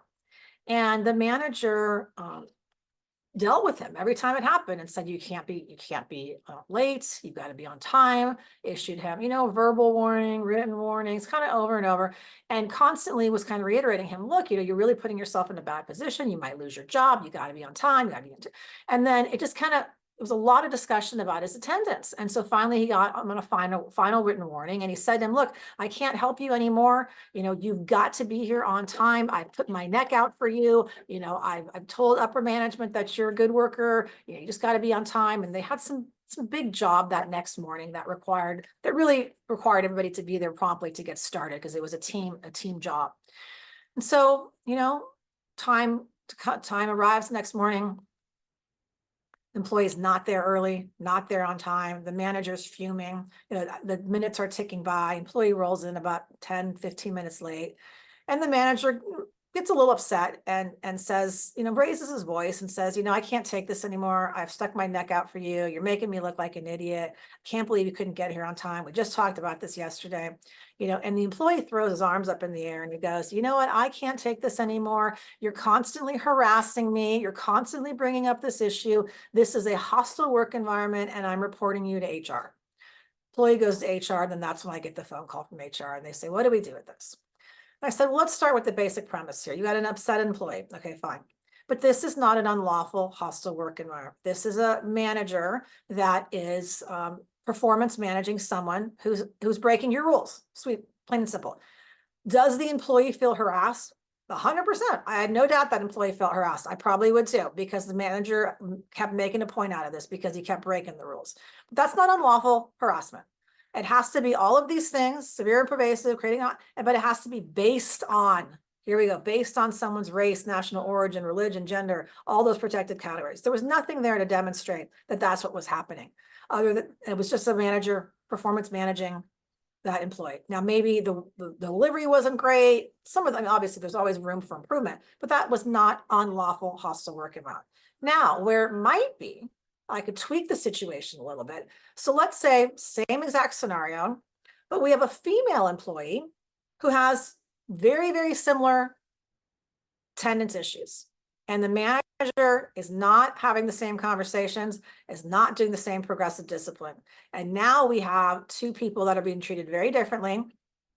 This gentleman could at least make the argument that now he's being harassed or discriminated against, would be probably the better claim here, because he's now being subject to treatment, adverse treatment that the female employee is not being subjected to. So, but in that context, it's not going to be unlawful harassment. Definitely not. So we got severe and pervasive. So what is severe pervasive? Let's talk about that for a minute.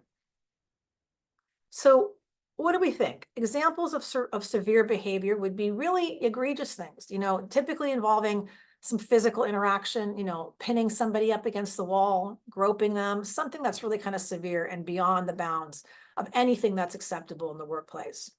The pervasive behavior is the other stuff that we usually see, like the verbal, the visual, the nonverbal conduct. But there's no precise rule for how much it has to occur in the workplace to be any one of these things. You know, if you hear offensive language, you know, once a month, is that enough? Once a week? Every day? Well, every day for sure we know. But what's the outer layer of that? Is it then every 2 weeks? What takes it to the level of making it pervasive behavior? And I point this out because this is exactly why I tell employers, managers, leaders, we want to hear about these complaints. We want to hear about offensive behavior right when it starts so that we can address it and we can say to ourselves, okay, this might be behavior that we have to deal with, that we've disciplined for, we against our policy, but it's certainly not unlawful sexual harassment because it hasn't gotten to the level of severe or pervasive conduct. So that's why we really want to encourage people to come forward. We want to encourage you as managers to bring these issues forward when you know about them so they can be addressed. And we can really safely say it hasn't risen to that level of unlawful behavior. As I mentioned earlier, sex harassment, there's no element required. There's no element of sexual desire to be in there because it's based on gender discrimination. So back in maybe even 15 years ago, not even that long ago, this was not the standard. Courts were saying it has to be sexual in nature. If it's not sexual in nature, it cannot be cannot be sex harassment. And the case that changed this was there was a woman who worked for one of those big accounting firms. I think it was Arthur Anderson or one of those. And she was somebody who she would describe herself as somebody who did not really have very feminine characteristics. Okay. She always wore a pantsuit. She had short hair, never wore heels, never wore any makeup. She described herself like that. She was put up for a promotion within her firm and she did not get it, but another female employee did. And she sued. And she sued saying it was gender discrimination. And the court initially said it can't possibly be gender discrimination because they hired another female for that role. And she made the argument that she was denied the promotion because she did not fit into the stereotypical role of what they thought a woman should look like, talk like, act like. They described her as aggressive. They described her with all these terms that were very derogatory. And she won. And the court said that's actually exactly what gender discrimination is about. If you don't fit into the stereotypical norms of traditional stereotypes of your gender, and you are then discriminated against it, or it's held against you in this advancement or promotion, that is gender discrimination. So we no longer need to have sexual desire be a part of the equation. And that's why when we think about sex harassment, sex discrimination, we have to get it out of our mind that it's only that, you know, amorous type of harassment that we're used to hearing about. It's all these other types of claims and issues. Okay, so liability is going to turn on who is engaging in the harassment. So if it's management, any of you, I always tell people the scariest words for an organization is strict liability. What this means is the organization is on the hook, even if it was unaware of the conduct. If you're engaging in the behavior, the organization is always going to be on the hook for what you do, even those after hours behavior. Because if you think about it, you are considered the employer, right? You're one and the same. So if you are doing it, the organization is doing it. Even that, again, even that after hours behavior. So what about coworkers harassing one another? How do we get in trouble there? Well, we have to know. Once we know about it, we have an obligation to remedy it. So if we know and we fail to do something to fix it, that makes the organization liable. There's also this little weird standard here that says we should have known. I've never really seen this apply in an actual case, but what I'm thinking it really means is that, you know, maybe we saw something or knew or heard a little something enough to trigger to us that we should have known this was going on, that there are issues here, or somebody told us it was going on, even if that person didn't complain. But once we know, we've got that obligation to do something about it. We also have to deal with third-party harassment issues. Okay, so let's talk about who are the third parties that you interact with. Well, they're obvious children, the students, right? Parents, any vendors and consultants or contractors, basically anybody that we come in contact with while doing your jobs, including volunteers, including interns. So there is a standard for dealing with third parties. And this is what it is. It's that you have to know about it and fail to take corrective action.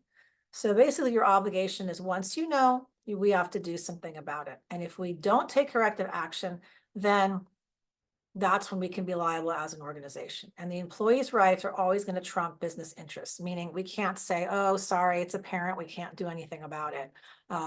They're really important, or this is a big donor, we can't really say anything to them because that would impact our business.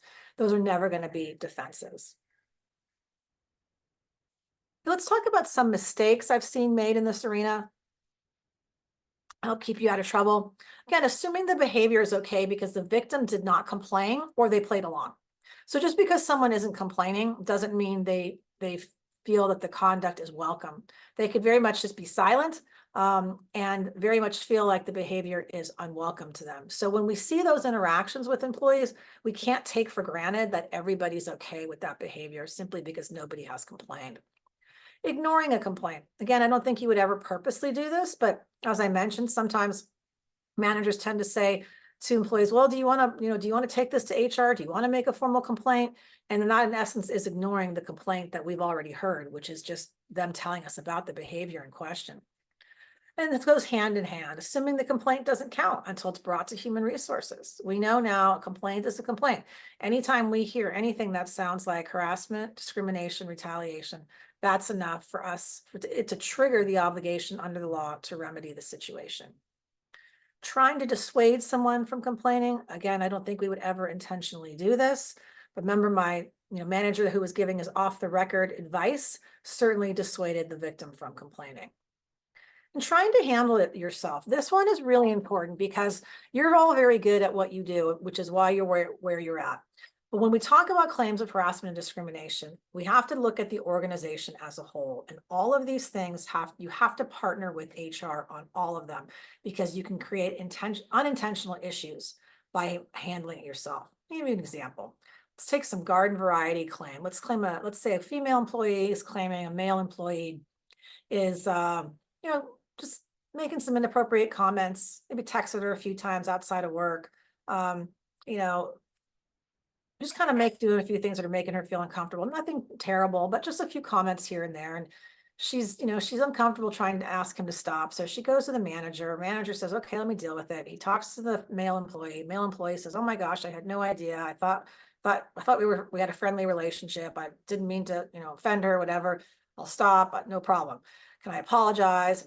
And then he goes back to the woman and they have a dialogue. He apologizes. She's fine. He's fine. They all go back to work. In all intents and purposes, this sounds like a pretty great result. Manager handled it. The female employee was happy with the results. Everything was fine. Let's say now you have in another building, another department, you have a very similar complaint.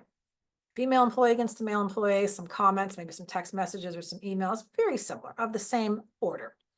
And in that situation, HR got involved and they decided that they were going to discipline the employee. That while it wasn't unlawful harassment, they didn't like the conduct and wanted to make sure he understood that. So maybe they, demoted him. We'll put water in, okay? Everybody okay? In that situation, it's possible that they took some remedial measure. Maybe he was suspended, maybe his bonus was withheld, maybe he didn't receive his increase this year, some sort of impact, okay? And let's say that man who was disciplined was 50 years old and Hispanic. And the man who wasn't disciplined was, 35 and Caucasian. In that case, now what's happened is you have two people who engage in very similar behavior being treated very differently.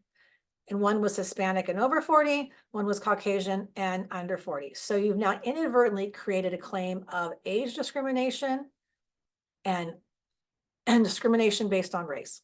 So you've got to make sure all of these are running through your HR department and you're partnering with them so that the organization is having the response and it's being handled consistently.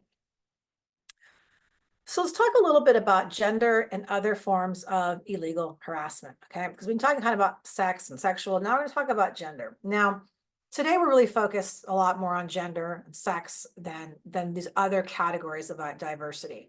So I say that going into this next kind of slide because we're going to talk about something that's called a gender tax. That there's think tank of people out there that have come up with this library of information that they call is a gender tax in the workplace. Now, we could probably put in other things in there that also have taxes in the workplace, whether it's race, color, age, whatever. So I'm not suggesting that this is unique to gender in any way. We're just using that as the example today. So there's this whole study done about the differences in the workplace between the genders and kind of what was that gender tax and all of that. And one of the things that came up was, I was sitting and talking with a colleague of mine who was a little bit older, a sort of mentor of mine. We talked about, well, what can we talk about in this area of the law? What does it mean to have a gender tax? And so we were kind of brainstorming, and I said, well, I think I've got a pretty good example. And I said, I don't know what you think about it. I said, but when I have a meeting with the client and they want to meet in the evening because they have a busy work day and they want to go, grab a bite to eat while we're meeting, so we kill two birds with one stone. So if it's a male client, I said, before I even make that appointment, I said, I have to figure out what restaurant I'm going to. So I got to make sure it's not a restaurant that feels like it's a place for a date. So it can't be an Applebee's, it's got to be something in between. I said, and I always check what's the parking situation. So I'm not going to go to some place with the garage that's 2 blocks away. So I'm typically going to choose a place that's got valet or parking right out front. I said, that I'm always thinking about, what am I wearing? Do I look professional enough? Do I look, laid back enough that it's not during the workday, but I don't look like I'm on a date? And I just, all these things I'm thinking of before I'm even thinking about what is the work that I'm going to be doing at this meeting with my client. And he really, he was very receptive, and he said, well, that's really interesting because, I never even thought about that. He goes, the only thing I ever think about is should I take off my tie or not? As he's heading to dinner. So there's this idea that there's a difference, and there's different taxes in the workplace that women have to think about or worry about that men don't. You hear a lot of slut shaming in the workplace, women not supporting other women, and saying very negative, derogatory things about them in the workplace. There's this idea of mansplaining. I don't know if everybody knows what that means, but it's typically refers to when a man talks down to a woman and essentially explains things to her on such a basic level, almost like a childlike. I had this experience a few years ago. I was delayed in the Monterey airport. And if anybody's been to the Monterey airport, it's a lovely, tiny little airport. And we're all in this one room waiting for our plane. And it was delayed for some reason. I was on the phone talking to somebody, and you're sitting right next to everybody in that little room. And I had a lovely man who was quite older than me. When I got off the phone, he goes, I didn't mean to interfere. He goes, but I heard you questioning, why the plane was delayed. And I'm like, okay, and he's like, let me explain to you how planes work. I'm like, explain to you how planes work. I'm like, okay, and he just starts at this basic level. This is how it works, and this is how it stays in the air. And I'm just, he must have seen my eyes just kind of glaze over. It was kind of entertaining from my point. And he kind of got it. And he goes, oh my gosh, he goes, my mansplaining this to you? I go, yes, you are. I said, but I'm really bored, so I don't mind right now. But it was this idea that I didn't have any idea how an airplane.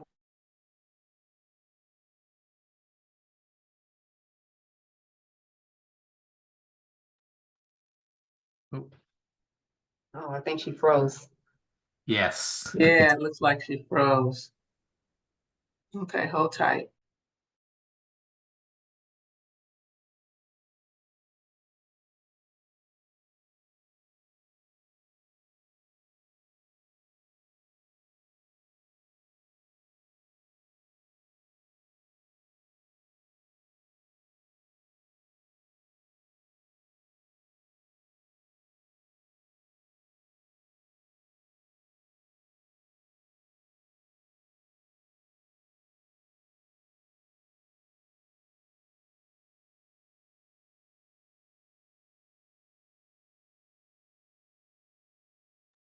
Let's give her a minute to rejoin.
Minor technical difficulty. She's gonna log back on in just 1 second.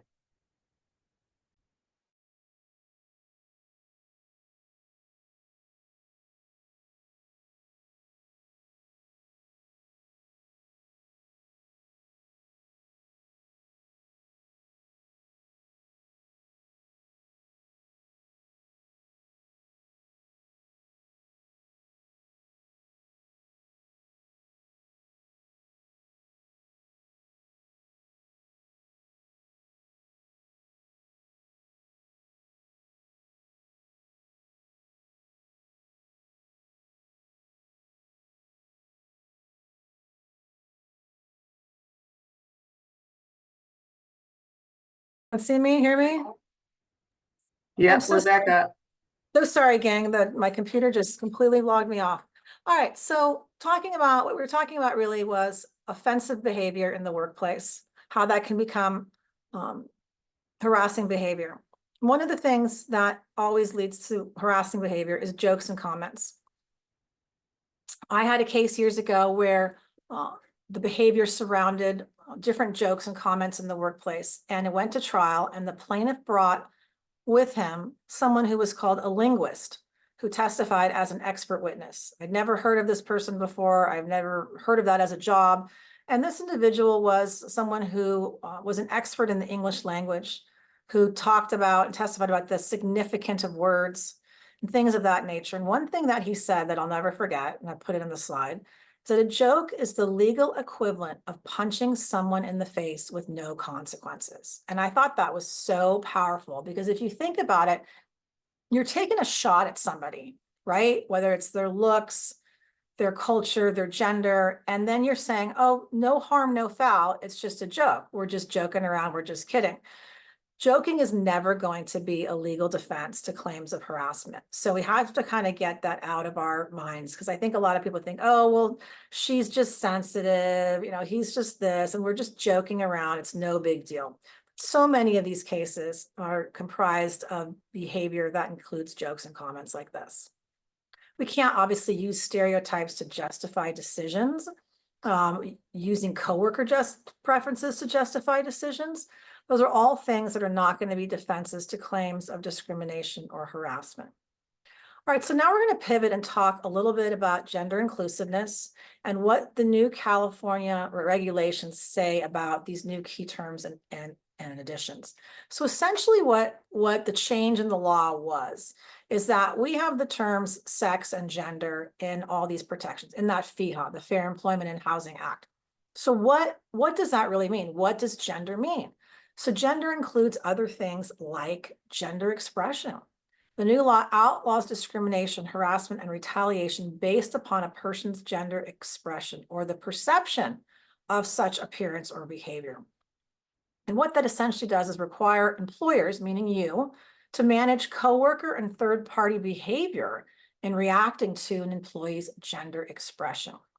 This piece of what we're discussing today really coincides very well with the recent policy that you all got on the policy of gender equity and access to facilities in the workplace. This goes hand in hand with these ideas and with the law on this topic. So I'm going to go through them to kind of help us navigate through. So gender is, now let me start by saying these definitions are what is in the law. I understand that a lot of these issues have become very political. There's a lot of division on what certain words mean or don't mean, and I'm not here to debate that. I just simply want to educate you on what the California laws says on these topics. I understand there's a lot of room for discussion, but this is the framework that we're dealing with for purposes of the California laws. So gender means the sex assigned at birth, plain and simple. Gender identity is how someone sees themselves. The identity is the gender with which they associate. Gender expression is how one chooses to present themselves. Things like personal pronouns, name, dress, things like that. So as I mentioned, we've got our gender identity and the gender expression, and then we have a new category called non-binary. So these were the new gender category. Non-binary was added as a new gender category to female and male, along with the new definitions of gender identity and expression. So what does this mean? It defines the term transitioning. Okay? As a process some transgender people go through to begin living as the gender with which they identify, rather than the sex assigned to them at birth. So this makes it clear that it's just some people that transition. Not everybody decides to transition, but may have a different gender identity than that which is assigned at birth. And the new law says it's unlawful to discriminate against an individual who, one, is transitioning, two, has transitioned, or is perceived to be transitioning. So name and identity, what does that mean? We have to abide by an employee's request to be identified by a particular gender, by the particular name they choose, and by their preferred pronouns. Gender inquiries now have to be removed from things like employment applications or other employment documents. We can't ask those questions anymore. It prohibits what's called sex stereotyping, meaning job duties may not be assigned by a sex stereotype. We can't assume that men can do this and women can't do that. Not really a new concept. An employer cannot impose any physical appearance, grooming, or dress standards based on gender identity or gender expression. So for instance, if you allow women to wear dresses and you have a man that transitions to a trans woman, you have to allow that individual to now wear a dress and can't impose the traditional male dress code that you have because that's the new gender with which he identifies. So access to facilities. So here's what the rule now says. Employers must permit employees to use facilities that correspond to the employee's stated gender identity or expression, regardless of the employee's assigned sex at birth. Plain and simple, what that means is a biological woman who identifies as a man is permitted to use the male facilities and vice versa. Under this new law, we are not permitted to require an employee to undergo or provide proof of any medical treatment or procedure as part of their transitioning process. They have to be allowed to use those facilities regardless of whether they've transitioned or undergone any medical procedures.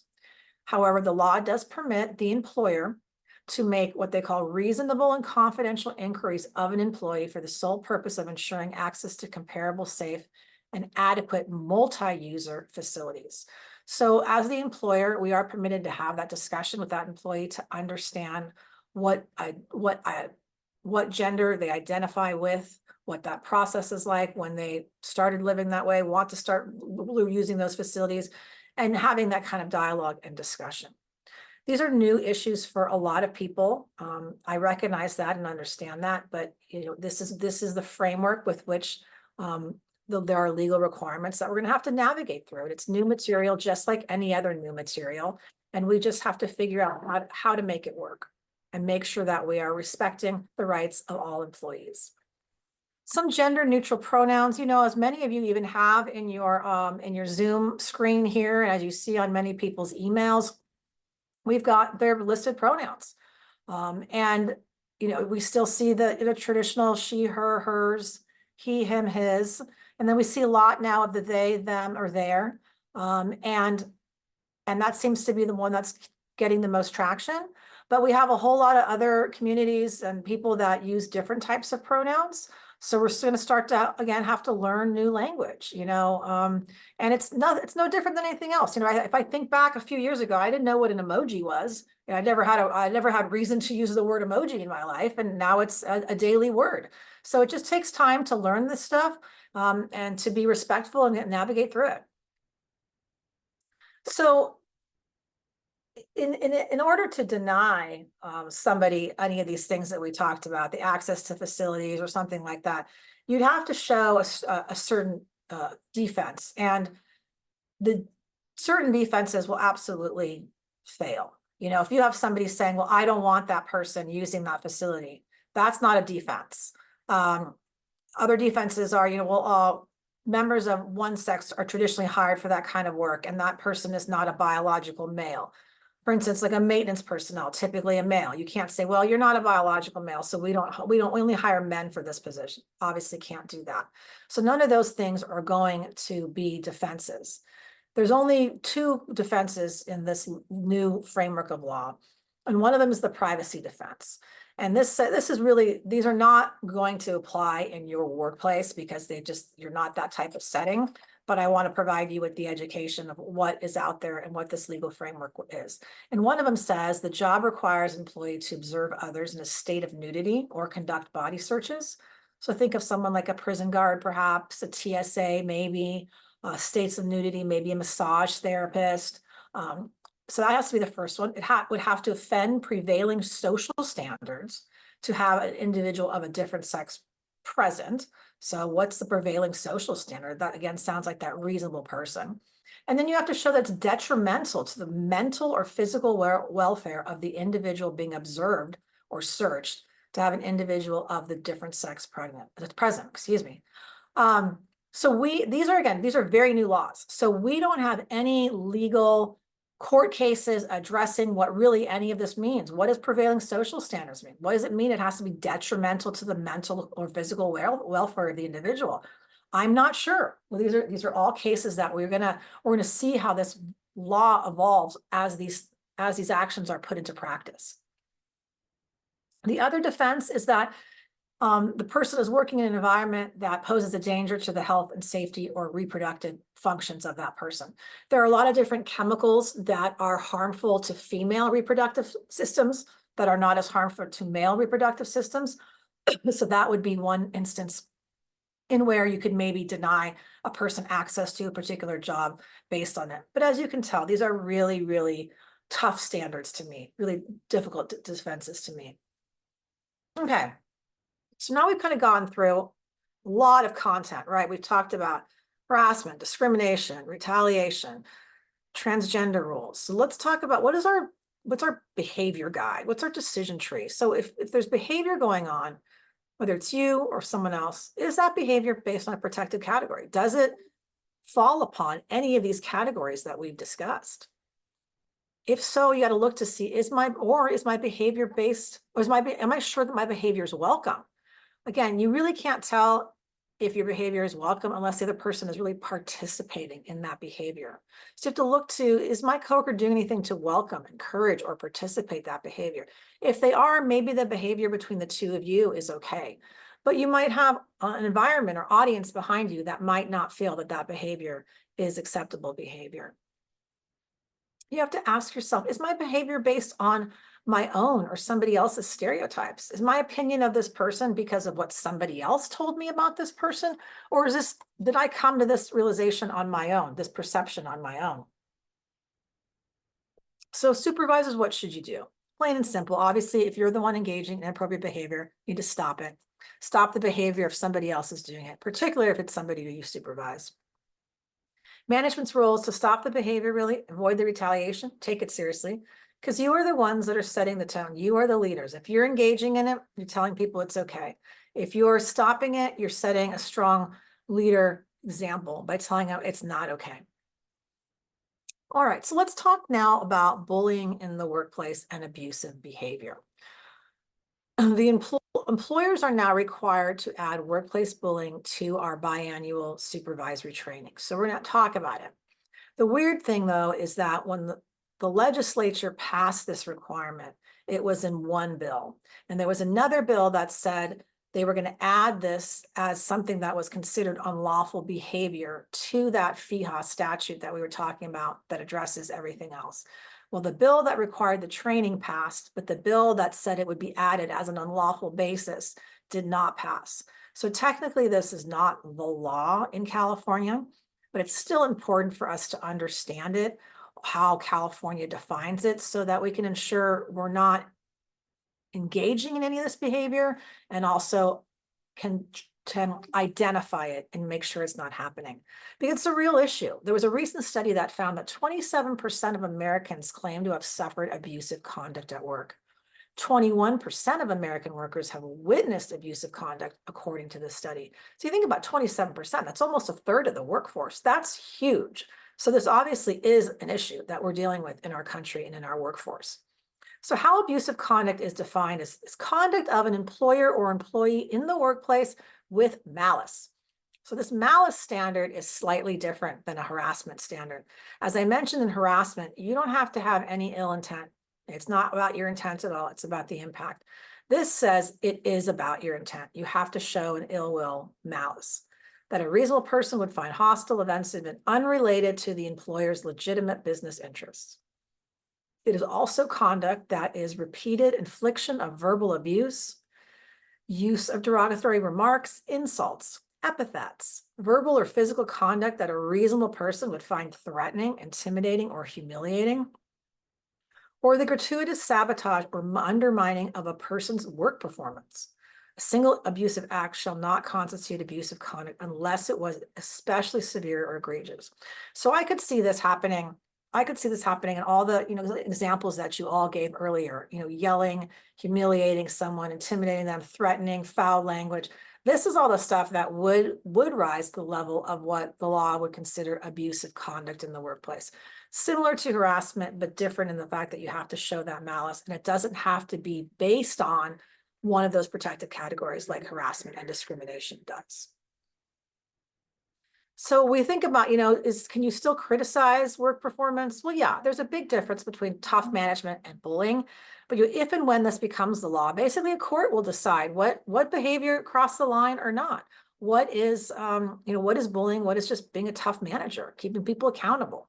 And I think we all know what those big differences are. It's the respect, not humiliating, not loss of dignity, not yelling, not calling names. Those are the things. You can be a tough manager without doing any of those things. So if it's not the law, Catherine, why should we care? Well, one, we care about our employees. We care about our culture, the environment that we have, the type of employees we want to attract and retain, the psychological impact on the affected employee and the environment.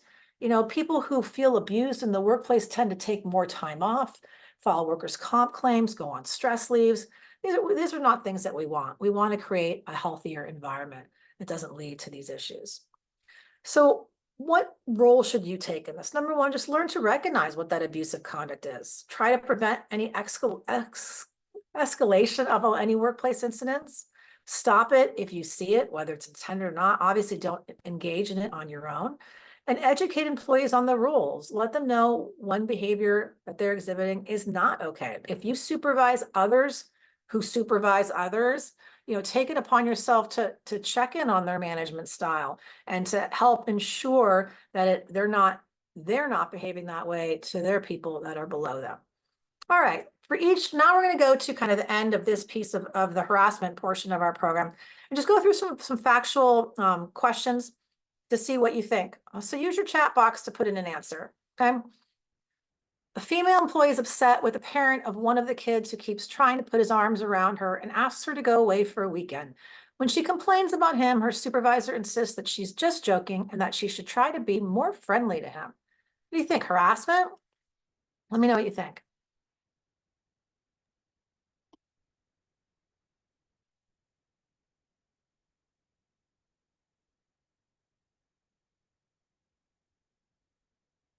All right, seeing a lot of answers here. So yeah, so in this case, yes, certainly inappropriate behavior. What's I want to point out here is, so the employee is upset with a parent. So we got a third party, right? What's our obligation with third parties? Once we know, we have a duty to do something about it, right? So employee complains, supervisor says, oh, he's just joking. So now we're telling the employee, your feelings don't really count. I'm minimizing what you're saying. It's not a big deal. And that you should try to be more friendly to him. So now I know you're uncomfortable. You told me you're uncomfortable, and now I'm telling you to go back and put yourself in an even more uncomfortable situation. Obviously, not the result that we want. This would be the perfect opportunity for the supervisor to say, thanks for bringing it to my attention. I'm going to address it with that parent. And that's what we're going to have to do. And what that means may look different in each situation. It may be a conversation with the parent. It might be something more. Every situation is going to be unique, but doing nothing is not going to be the answer ever. Marcus is bothered by the fact that his coworker James is always making comments about illegal immigrants stealing jobs from Americans and looks directly at Marcus when saying so. What do you think? Improper behavior?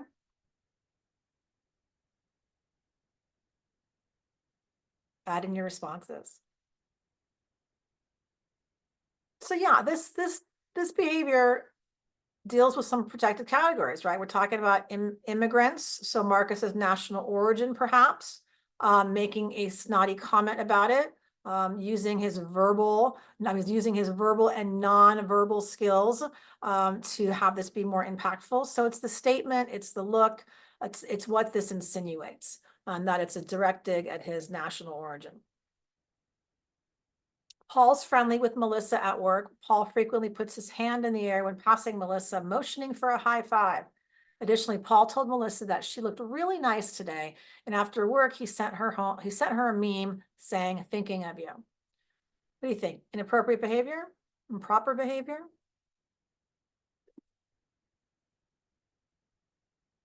So this, I think, has several different levels. Okay, so they're friendly with each other. Okay, fine. Paul frequently puts his hand up in the air when passing Melissa, motioning for a high five. Okay, kind of annoying, right?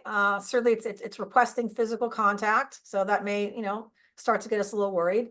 Then he's giving her a compliment, and then, sending her, texting her outside of working hours, thinking of you. So at this point, if Melissa's feeling uncomfortable, that's what the concern is. And I always ask people, like, can you compliment people at work? And my answer to that always is, it really depends. It depends on who you're complimenting, how you're saying it. Are you looking them up and down when you're saying it? Is it said snotty? Is it said nice? It really kind of depends. And my kind of rule is, I just don't comment on people's personal appearance. It has such potential to be taken the wrong way. I've had complaints where people have said that they felt that there was just being too much attention was being looked at them. That why is she complimenting me so much? Why is he complimenting me so much? Why is he always just complimenting things on my upper body and not my shoes? So it can get very twisted very easily. So you got to be mindful of that if you're engaging that behavior, if you hear people. Mike returns from vacation and his male coworkers notice that he got his hair colored. They call him a chick and make some crack about getting his nails done too. The men refer to Mike as the organization's metrosexual. What do you think? Improper behavior or not? This would absolutely have gender harassment written all over it. So what they're basically saying, they're making fun of him because he's not fitting into the stereotypical role of what a male should look like. Plain and simple is what they're doing. So they are making fun of him. They're calling him names. They are calling him a chick. They're calling him metrosexual. So that would definitely be going in that lane of harassment based on gender. Charles and Patrick are coworkers and generally friendly with each other. Patrick is Irish and always tells jokes to Charles about how Irish people like to drink beer and eat potatoes. Charles is from England and always jokes that his people have bad teeth and bad skin. One day, Charles and Patrick get into an argument at work, and Charles tells Patrick to shut up and calls him a potato-eating drunk. So could that be harassment or discrimination? What do you think? I use this example because it's kind of silly. But what it's designed to have you think about is here, yeah, we're talking about national origin, so certainly not a topic that should be talked about in the workplace. It's also, a derogatory comment. The point of it, really though, is that a lot of times you'll have coworkers that have really close friendships and they banter a lot at work. And a lot of times it's inappropriate. They're calling each other names or making jokes, and it's all fine and well until something happens in that friendship and the friendship gets fractured. And then all of a sudden that person's going to say, they called me names all the time. You heard it. You never did anything about it. And if we're of course going to say, oh, we thought it was consensual. You both were doing it. And we're not going to be in a really great place to defend ourselves because we observed it. So it's really best to try to shut down these conversations to the extent that you can. Carissa repeatedly shows up for work wearing provocative clothing. Today, she's wearing a low-cut tight sweater, revealing a lot of cleavage and a short skirt. Bob happens to walk by as Carissa is bending over to pick up the pencil she dropped and cannot help but stare at the cleavage revealed. Carissa shoots him a dirty look, and Bob returns to his work area and makes a crack to his colleagues about how he saw the twins again today. Well, this one is, okay, interesting. So if Carissa's dressing inappropriately, our first resort would be talk to her, make sure she's observing the dress code. Let's shut this down. Fine. Didn't happen this day. So she's bending down. He looks at her. She stares. So she's upset. And at that point, he should have just walked away. But then he goes back and makes a crack about her to his colleagues. So this is just shows, the situation got escalated from a look to a verbal comment that just made things worse. So we just want to make sure we're making sure we're addressing things as they come up, not having them escalate and get worse. Ashley has short hair, never wears any makeup, and always wears pants to work. She frequently talks about her friend Chris. Some of the people at work have a pool going regarding Ashley's sexual orientation and frequently discuss this topic at work. They're hoping to find out the answer and a winner to their pool at the summer party. What do you think? Harassment?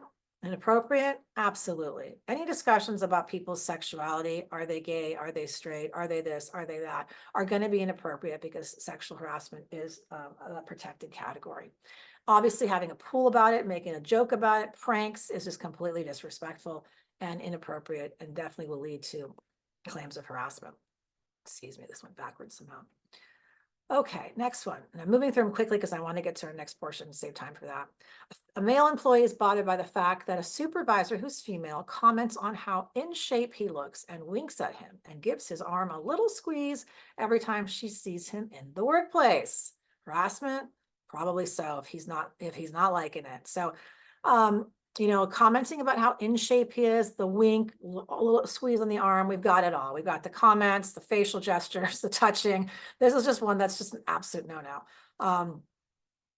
Commenting on people's bodies, again, what they're wearing, their bodies, just almost always causes some sort of friction at some point. So use your best judgment, but be aware that those comments often make people very uncomfortable.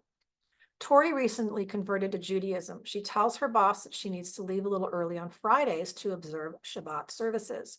Her boss tells her she can leave early this Friday, that she should really think about whether she can be committed to her job and whether this is the right place for her to work. All right, well, obviously not what her boss should be saying. Kind of what to remember about this is people who request accommodations for their religious observances is something that we have to address on a case-by-case basis because the employer does have an obligation to provide reasonable accommodation, and that can mean very different things in different instances.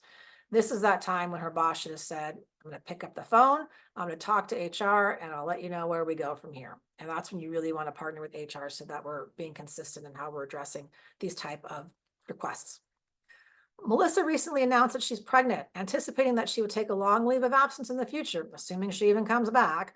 Melissa's supervisor stops giving her any important projects or assignments. Yikes. Okay, it's absolutely okay to ask a pregnant woman, when do you do? When are you planning on going out? How long do you plan on being out? How can we help transition your work? That's all fine. Those are operational questions. But taking a dig at her saying, we don't even know if she's going to come back and I'm not going to give her anything anymore. And that's pregnancy discrimination, possibly pregnancy harassment. So we can't be doing that. And we can again manage the expectations, but we can't be taking this kind of adverse action, making comments. And I've heard them in my universe. So if someone gets pregnant, oh, well, there she goes. She's going out again, having another baby. Great. It's gonna be totally inconvenient for us. We don't want to, we don't want to be making those types of comments. There's no place for them in the workplace. Jason transitioned to a trans woman, and now goes by Jennifer with she, her pronouns. Jennifer prefers to use the multi-stall women's bathroom.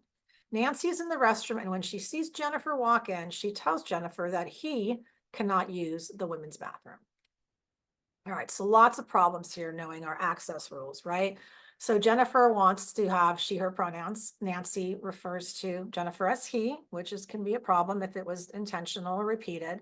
Obviously, slipping up a pronoun here or there or slipping up someone's name is not going to be the end of the world if this is a new thing for somebody and you previously knew the person as the younger gender. And Nancy does not have the right to deny access to the women's bathroom if Jennifer prefers to use that facility. So again, these are new issues for a lot of us. We're gonna have to navigate through them. Questions, concerns, just work with HR. We have the obligation to make sure that everybody is feeling respected in the workplace. All right, last one here. Several young employees and their supervisors enjoy going out for drinks together after work. These conversations routinely include jokes, crude jokes, lewd discussions, and a lot of profanity. One of the men never uses profanity and does not participate in the storytelling. When he shows his distaste for the crude comments, an employee makes fun of him for being too sensitive. So again, this is problematic because you have employees and now you have supervisors there who are participating, who are not intervening, who aren't shutting it down. And you have someone who feels uncomfortable. and now is being made fun of for voicing their distaste for all of that. So anytime you have a supervisors involved in this type of conversations and not shutting it down is going to be problematic. Sorry, I lied. This is the last one. 2 male employees are at their work areas discussing the women they met and the wild time they had in Las Vegas at a friend's bachelor party. Just as they get to the best part, a coworker yells at them to shut up because all of their sex talk is offensive. They tell her to not be such a prude and then proudly declare that it's a free country and the First Amendment gives them the right to say whatever the heck they want. Okay, this one I always find so much fun because the first things first is we don't have any First Amendment right in our workplace. First Amendment only applies to actions by the state and government, which your employer is not a part of. So this person's right to stand right there and not hear offensive language trumps your right to say whatever you want. So we have to remember that. We have to look at the environment behind us, who's around you. I mean, this person wasn't even part of the conversation. I think sometimes our instinct would be to say, I'm not talking to you. I was talking to my friend. But again, we're talking about the environment and the right of everybody to be there and not hear those things. We're going to transition to our final piece, which is called progressive discipline in managing employees. But before we go, does anybody have any questions on any of the content that we just saw? You can come off mute or you can put your question in the chat.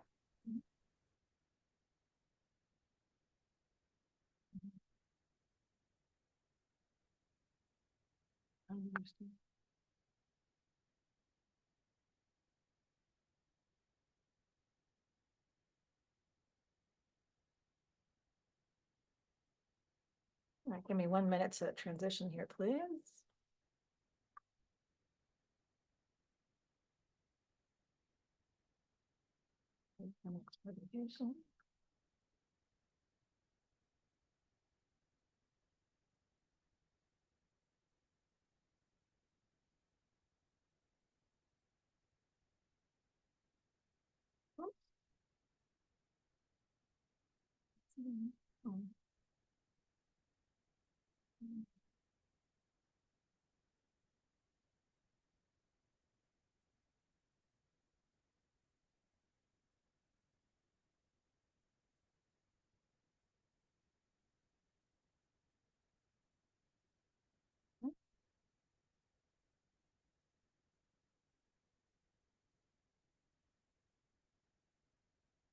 All right.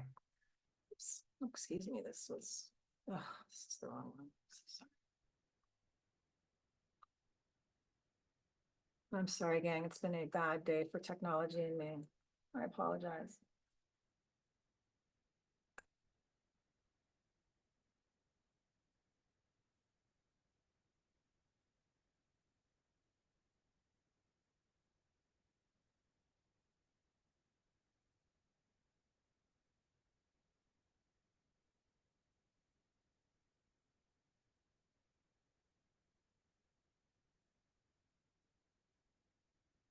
All right, here we go. Thank you for your patience. All right, so we're going to talk a little bit now about what is progressive discipline and some of the some kind of tips and tricks for managing employees and how we want to be actively managing employees and some things that we should be avoiding. So we're talking about, what is HR risk management? It's pretty much how do you make personnel decisions without putting the organization or yourself at unnecessary risks. We want to make sure everything is teed up so that when there are accusations made, that we are in a great position to defend ourselves. And where do those accusations come from? Well, one, we have government agencies. We have things like the EEOC and the CRD that we talked about, the Equal Employment Opportunity Commission and California Rights Department. We also have the Department of Labor in California. We've got the Department of Labor Standards Enforcement, and that usually typically deals with kind of wage and hour issues, pay issues. We have unions. We have employees that unionize and then are represented by unions who then may come after us to enforce those rights by filing grievances, filing claims with government agencies, the National Labor Relations Board, file grievances and arbitrations, lots of ways to come about. And obviously employees and their lawyers, employees who bring forth complaints. As we talked about earlier, I mean, there's so many employment cases, so many employment lawyers out there That's very easy for employees to run there if they feel like they're not getting the situation remedied in the workplace. We want to keep them from running to those places because the stakes are so high. Unpaid wages, penalties, attorney's fees, fines, damages. These are all things that that come into play when we are having to put ourselves in a place to defend ourselves from a lawsuit. And as we talked about, you're putting your hands in a jury, really, when you get to the place of a lawsuit. You're going to basically have 9 people who don't know you, don't know your organization, scrutinizing every decision that was made and saying, was this handled properly? Does it look more like it was unfair or not handled properly? And maybe it was discrimination and maybe they did do it wrong. So we want to put you in the best place possible to have a defensible case and make sure we're doing everything right. Because what you don't know, I'm not saying, what you don't know can certainly hurt you. So let's talk about some of what I call common people management mistakes. If it's too easy, it's probably wrong and it's probably not the right thing to be doing. There's what they call cause of action called the quit and sue case, or it's known as constructive termination. It's basically the argument that you made the working conditions so intolerable that I had no choice but was forced to resign. I've had conversations with managers where they tell me, this person is they're terrible. I want them gone. If I discipline them, they're going to go out on a leave of absence, or, they're going to do something else, or they're going to make a claim against me. So I'm just going to start doing things that are undesirable. I'm going to change their schedule. I'm going to move their work location. I'm going to not give them a raise so that maybe they'll just quit. Maybe they'll just quit and the problem will solve itself. I've heard that more times than I can count. And that, again, is not ever going to be a good plan, because that does not ensure that that the problem is solved. You just created a different problem where they're not going to claim that you changed the working conditions, you made them so intolerable that you had no other choice but to resign. And in that case, it's considered a termination. And so you're going to have to be dealing with the termination in that case. The other thing I hear a lot is misusing a weak layoff to hide a weak termination. Let me start over. Misusing a layoff to hide a weak termination. So oftentimes I'll have conversations and they'll say, well, I'm gonna lay off this employee.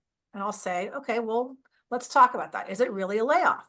And for a layoff, there's 2 questions that are being asked, basically. Why now and why me?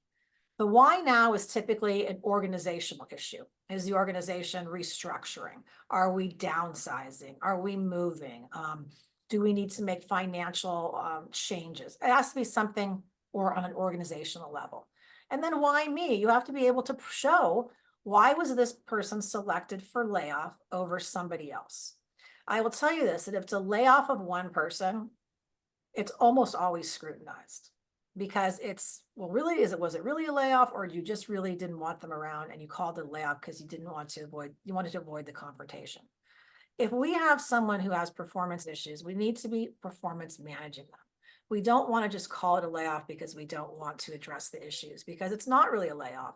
And if you get sued later, now you've got paperwork that says that it's a layoff. And if you want to make the argument, no, they were really not a good performer, and let me tell you why, it's not going to sound credible. Because if they were not a good performer, why didn't we tell them that?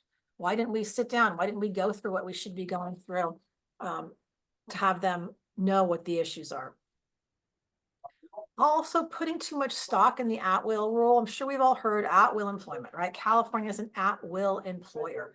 What does that mean? Most people know that it means you can be fired or you can resign at any time, with or without notice, with or without cause, for any reason or no reason at all. That's the first part of the rule. The second part of the rule says, unless it's a violation of the contract or it's unlawful. Now here, I'm not going to have the contract issue, but people will say it's unlawful by saying, well, you fired me because of my race. You fired me because I complained about harassment. You fired me because I needed a leave of absence for an injury, and when I needed accommodations when I came back, you didn't want to accommodate me. You fired me because I was pregnant. All unlawful reasons. So we need to be able to show that we didn't terminate or discipline or whatever that action is, that employee, for any of those illegal reasons, that we did it for other reasons that are legitimate business decisions. The way I look at it, I say the $1 million question for any performance-based termination is going to be this, is will the employee be surprised? So when you're going to HR saying, I want to get rid of somebody, this employee is not performing, ask yourself that. Will the employee really truly be surprised? I mean, every once in a while you have someone who's just, a little not accepting of reality and may be surprised even though they shouldn't be. But think to yourself, if I did this, have I set this up so that they won't be surprised that they're being terminated? And what does, that really mean is you've got to be able to pass the fairness test. That's how we can make a legitimate argument. This employee should not have been surprised. They should have seen this coming. Because at that point, we should have done with them, sat down and told them, do they know what was expected of them? Were they shown the way? Were they told how to succeed? Were they given the tools and resources? Were they given a real chance to succeed? What do our policies or handbook or job descriptions say? We have to be able to demonstrate that they were told what to do, told what the consequences were if they weren't, given that real chance to succeed, given the tools, the resources, the people, whatever they may need to succeed. And are we being consistent in how we're applying all those rules? Okay, so let's talk now about progressive discipline. Right? Progressive discipline is really, really important in helping to pass that fairness test and helping to demonstrate that we've done everything that we need to do to ensure that it's fair and that the employee won't be surprised. So what is progressive discipline? Okay, progressive discipline is any series of steps taken prior to termination, plain and simple. PLN has a really flexible, informal, progressive policy so that it allows us to deviate. If you've worked in other organizations, some organizations have very regimented policies where they say the first thing is verbal, then it's written again, and then it's termination. We don't have that here. We want the flexibility, which I completely agree with. I think it's the better way to do it. You want that flexibility to say, okay, this maybe warrants suspension right away. Or this maybe warrants termination for some egregious acts. Or maybe this is an opportunity where we do a PIP, a performance improvement plan. So there's really no one way to do it. We just want to make sure that things are being documented. One thing that I'm a real fan of is verbal warnings. Oftentimes someone will call me, a leader will call me and say, I want to terminate this person, but I really don't have a lot in their file. I said, well, what do you have? Well, I never gave them a formal written warning. I said, okay, but have you had discussions with them? They go, oh yeah, we had lots of discussions. I said, okay, did you document those discussions? Half the times, yes, half the time, no, I didn't.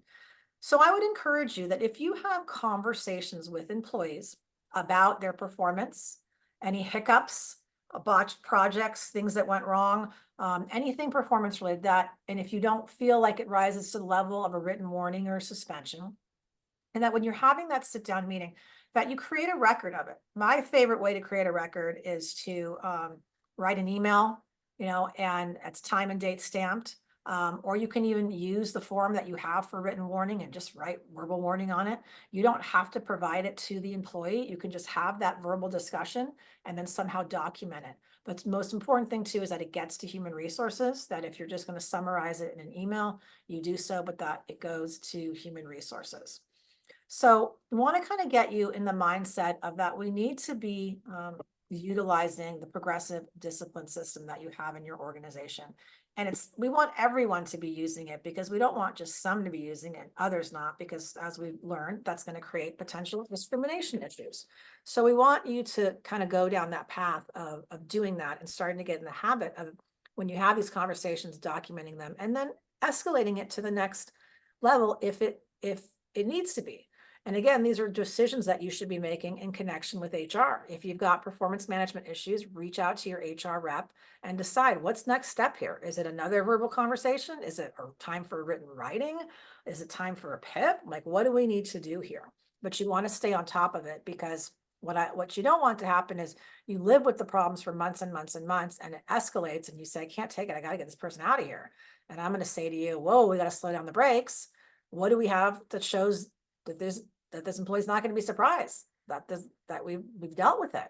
So this is to help you as well to be able to make effective personnel decisions on the timeline that you want, to protect you from having to tell you to slow the brakes down because we're not ready yet. We can't do it. And I pretty much tell people it's not in writing, it doesn't exist. You know, when you get a claim or a complaint or you know, a lawyer's letter or legal lawsuit, you know, you'll write your fancy response that says this is what happened, and they're going to say, where's the paperwork? I don't see anything in their file that says this happened. I don't see anything in the file that shows that they are not performing well. So the first thing that always gets requested is a copy of the personnel file and a copy of the wage records, which brings me to my next point, is everything needs to go to HR. So often we'll get a lawsuit, I'll ask for the personnel file, we'll go through it, we'll send it to the other side as we're required to. And then a month or two later, maybe I talk to the manager and they say, oh yeah, I've got tons of documentation. Well, where is it? Oh, it's in my file, my manager file, the one I keep in my secret desk drawer. And we got to get out of the habit of that. It happens far too often. You know, there's there's turnover with managers. Sometimes you leave the organization, that file leaves with you. Sometimes it's years later and that file moved, it went from office to office and we can't find it anymore. Everything needs to go in the official HR file, not the secret file. Let HR decide what they believe should go in the personnel file. They might say, nah, this isn't important. Go ahead and hang on to it. Yes, this should go in here. But all that stuff needs to be held in one place so that if it ever gets to me, I have it all in one place and we can really defend ourselves. Because what happens is if this evidence comes out later, it looks like we're making it up. And the accusation is always that it was fabricated, that it was created after the fact, that if we had it all along, why didn't we produce it? So it's really important to keep it with that and to always, again, partner with HR. Once you get to the stage of written warnings, PIPs, that kind of stuff, keep in mind the employee doesn't have to agree with it. Just because they refuse to sign it, don't want to sign it, doesn't change the fact that we've issued it. It's going in their file. We will note that they refuse to sign it. That's fine, but it's still happening. They're still under that PIP. They're still under that final written warning. And again, you'll be partnering with HR on these issues that will kind of walk you through all of these. When you're creating any sort of documentation, I think most people use email, but sometimes I still get a lot of handwritten files. If you're handwriting anything, authoring anything, two important things, always put the full date with the year. Oftentimes it's years later, these things go to court, and your full name. If you're handwriting something, you're authoring something, please put your name on it so we know 2-3 years down the line. Can't tell you how many files I get, and there's a bunch of statements and things. I'm like, who wrote this? I have no idea who wrote this. I can't ask anybody about it. So if you're handwriting things, make sure your name's on it and the date. If you're emailing it, you're going to be covered. So email's my preferred method because then you've got that time and date stamp and you've got an electronic record of having sent it existing. All of that. So different mistakes, I say that, make me cringe and make the other lawyers smile. Things like, you don't write on a clean slate. Past history can always be dredged up to show your current actions. So if you had, a prior complaint of discrimination against you, or you had a lawsuit filed against you for things like this, it's going to make it look really bad in this instance where you're being challenged again. You're not writing on a clean slate. All of your behavior comes into play, and we don't want to ignore that past history of the manager or the organization. Inconsistent treatment. So if we have a policy, how are we applying it? Are we applying it consistently or not? How has it been applied in the past? How are we going to apply it in the future? Like I was talking about that issue with the attendance, is everybody getting the same treatment when it comes to our attendance policy, or are some people allowed to slide? Is that creating now discrimination issues for us? Which is also why everything has to go through HR, because we have to be applying these policies consistently across the board. A personnel file that tells a different story. All right, so this is what I was talking about. When we produce those files and we say this is what happened, if it's not in there, it might as well not have existed. Too much good news. What does the evaluation say? So often we'll get a claim. The employee had an evaluation and was fired 6 months later, and the employer is telling me they were terrible. They were a terrible employee. They've been terrible for a long time. And I say, let me look at that evaluation. And it rates them as satisfactory. In my legal world, satisfactory means that the employee is satisfactorily performing their job. They're not on the verge of being fired. I think a lot of us think satisfactory means, not so good. They're not at the higher ratings. But in this world, the legal world, it means they are doing their job satisfactorily And you're gonna get a lot of pushback if somebody says that they weren't doing a good job because it's not in the file. I have a case I'm dealing with right now where it was a janitorial company and they placed an employee to work at their client site. The janitor was cleaning something.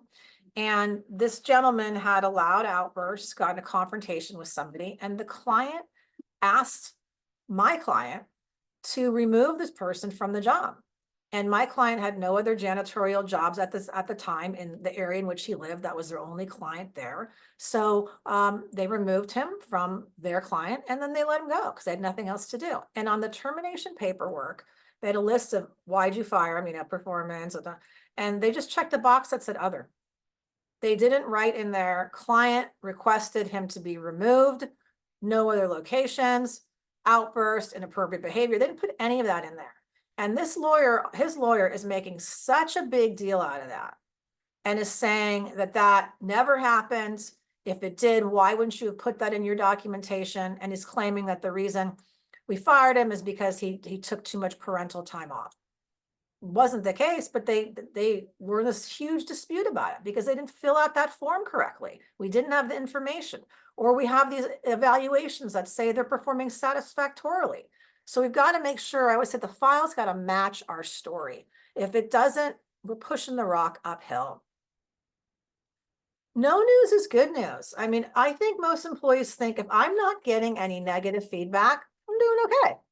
I certainly have had that from my own experience. I had to speak to a secretary in my office a couple months ago. It wasn't my secretary. And she said something that was very telling. And she goes, why didn't anybody tell me about this when it was happening? Why am I hearing about this months later? I assumed everything was fine. And I had to agree with her. And I had to talk to her attorneys that she reported to and said, you guys have to be telling her this stuff in real time. Don't wait 2-3 months and say, okay, now I've got 10 things to talk to the employee about. No, let's address them when it happens, when the project fails, when they're not able to get what we need, when they make a mistake. We need to address those in a really timely manner. That's the best way you can really set up your terminations for success. And rushing. This is one of my least favorite things. I get so many calls on Friday afternoons saying, I got to terminate this employee right away. It's Friday afternoon. I just can't have them come back on Monday. And unless they're stealing or doing something really egregious, you rarely don't have to make that decision right away. We need to take time to slow down, conduct any sort of investigation, conduct our due diligence, make sure that we are taking the steps to ensure that we've set up the termination to be successful, that the employee knows this is coming or has a reasonable expectation, knows where they stand, and they're not going to feel like this is coming out of left field. When people are surprised and they don't feel they're given a legitimate reason, they often jump to, it must be because I told them I was pregnant. I complained about harassment.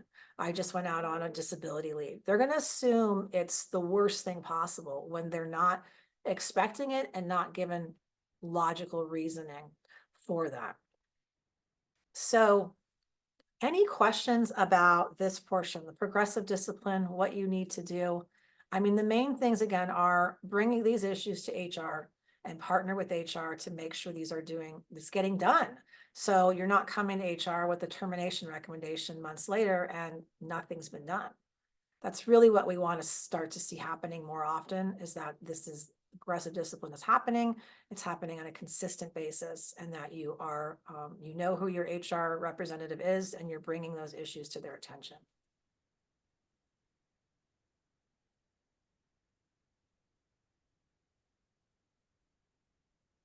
Just waiting a few minutes. Any questions? Feel free to put them in the chat or come off your mute. We've covered a lot of information today. And I want to thank everyone for being present. We do have a sign-in sheet that I'm going to pop into the chat. Please take a couple of minutes and sign the sign-in sheet. This will prompt legal to make sure you have a certificate placed in your personnel file as completing this mandatory harassment training for 2024. And I want to just say it was a pleasure to be with all of you today. I thank you so much for staying present and attentive. I know it was a long period of time and a lot of information to digest. I hope that it was helpful and that you come away with it with some new kind of understanding of some of these topics.